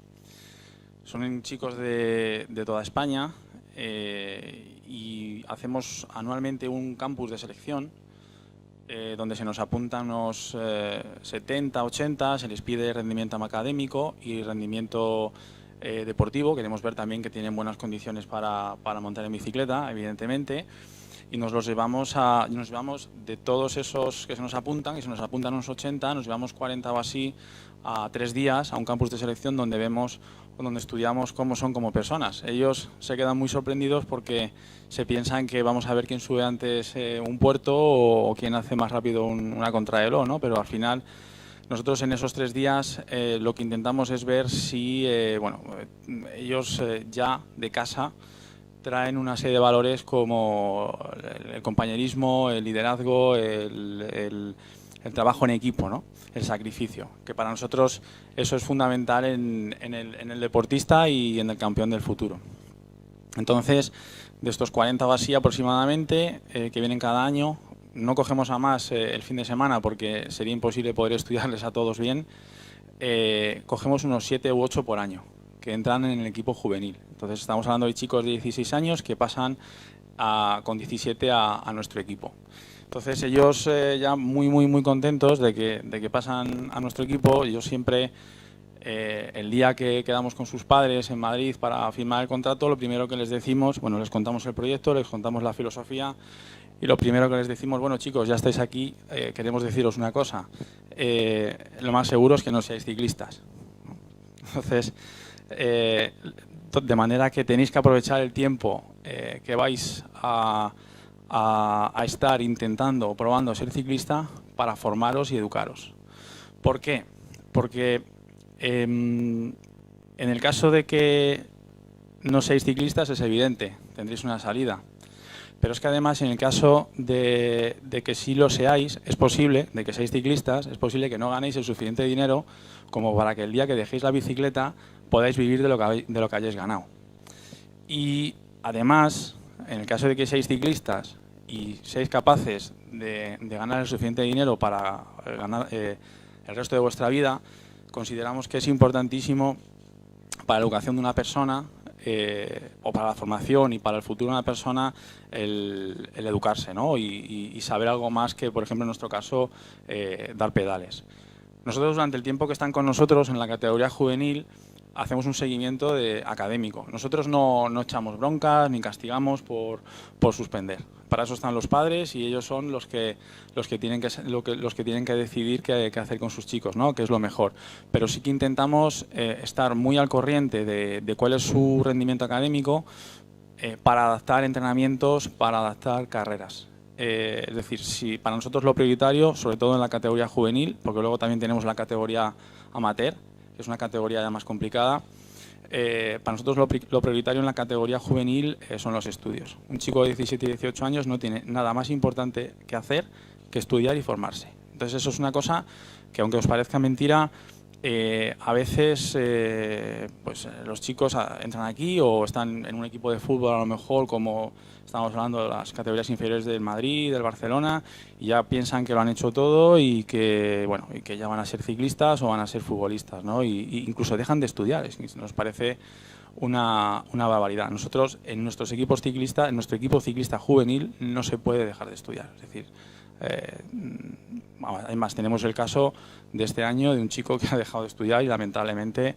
le hemos dicho que tiene que dejar el equipo, ¿no? Entonces, porque va en contra de nuestra filosofía. Luego intentamos, durante el tiempo que están con nosotros también, pues tenemos entrevistas personales con ellos, hemos firmado un acuerdo con ADECO también para que les enseñen a hacer entrevistas de trabajo, cómo comportarse si van a hacer una entrevista de trabajo. Es una serie de cosas que pensamos que le pueden ayudar en el futuro, ¿no? Luego, de estos 14, este año, por ejemplo, tenemos 13 corredores. Luego intentamos también incluir corredores extranjeros por el tema de los idiomas. Es muy importante que conozcan otras culturas, no solamente otra lengua, otras culturas. Y tenemos un portugués, un inglés, un italiano, un checo y un belga entre los equipos sub-23 y juveniles. De estos juveniles aproximadamente nos pasan 3-4 al año a la categoría amateur. Es un tema de espacio y también de económico, es decir, no podemos coger a todos los juveniles, lamentablemente. Tenemos que pasar a los que consideramos que tienen más opciones de ser ciclistas profesionales, pero cuando sí que les pasamos a la categoría amateur es porque consideramos que tienen la posibilidad de ser ciclistas profesionales. Porque ya es una categoría en la que tienen que dedicar muchísimo tiempo y donde sí que es realmente difícil compatibilizar estudios y su deporte, ¿no? y el ciclismo. La categoría amateur nosotros no obligamos a que estudien. Nosotros en la categoría juvenil ya les hemos dicho lo que pensamos, y cuando llegan a la categoría amateur yo creo que ellos son conscientes de lo importante que es para ellos su formación, ¿no? Nosotros actualmente tenemos 16 corredores en la categoría sub-23, de los cuales 7 están cursando carrera universitaria, de lo que nos sentimos tremendamente orgullosos, y otros se siguen formando con otro tipo de estudios y de planes, ¿no? Nosotros, desde nuestra experiencia, sí que vemos que no es fácil. Estos chicos necesitan ayuda. Necesitan ayuda porque nosotros tenemos casos de chicos que se levantan a las 5 de la mañana a estudiar. Es impresionante, ¿eh? A mí, yo tengo 2 hijos, tengo uno de 4 y medio y una niña de 1 año, y a veces digo, ojalá mis hijos sean como estos chicos que tengo en el equipo, ¿no? Porque es digno de alabar. Se levantan a las 5 de la mañana para estudiar, se van al instituto, a mediodía, a las 2 horas que tienen, se van a entrenar, se van corriendo a estudiar inglés, vuelven, se les hace de noche, se cogen un faro, intentan en un polígono donde pueden entrenar, es decir, realmente hacen unos sacrificios increíbles. Ahora, por ejemplo, están corriendo en Francia, los juveniles, se van todo el viaje con los apuntes en el coche.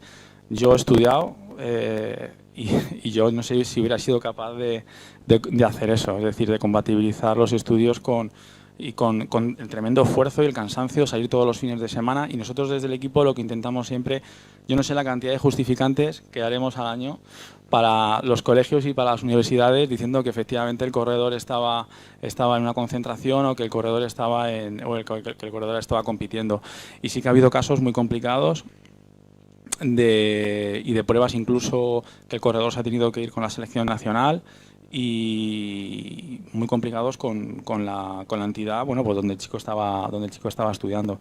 Yo cuando os conocí, Olaya, la verdad que me sorprendió muchísimo porque nosotros nacimos con esa filosofía, porque para nosotros lo más importante es la formación de los corredores cuando están con nosotros, y me encantó porque dije, joder, es que es justo lo que, joder, de la manera en la que nosotros trabajamos.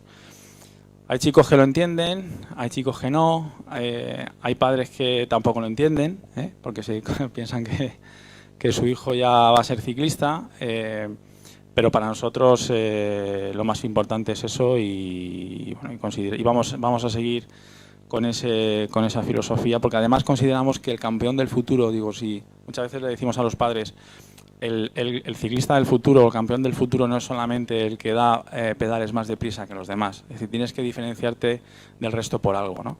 Y esa puede ser la formación. Yo simplemente felicitaros, ¿no?, por esta iniciativa que me parece fundamental. Yo creo que desde que nos conocimos ambas instituciones pensamos lo mismo.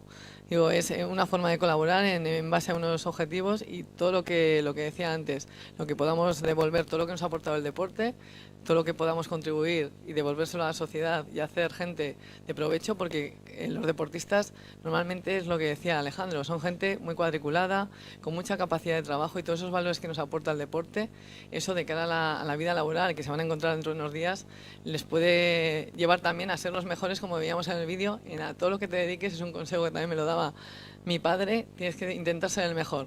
Que luego no lo consigues, lo importante es participar, pero inténtalo, porque por intentar nadie te va a perjudicar nada. Yo con esto acabo, agradecer a todos la asistencia, a los que estáis también en la red, en streaming. Muchas gracias a todos y decir que es un privilegio estar aquí y que la Universidad Isabel I apoyará a la Fundación Alberto Contador siempre que nos necesitéis y en todo aquello que podamos ayudaros. Muchas gracias.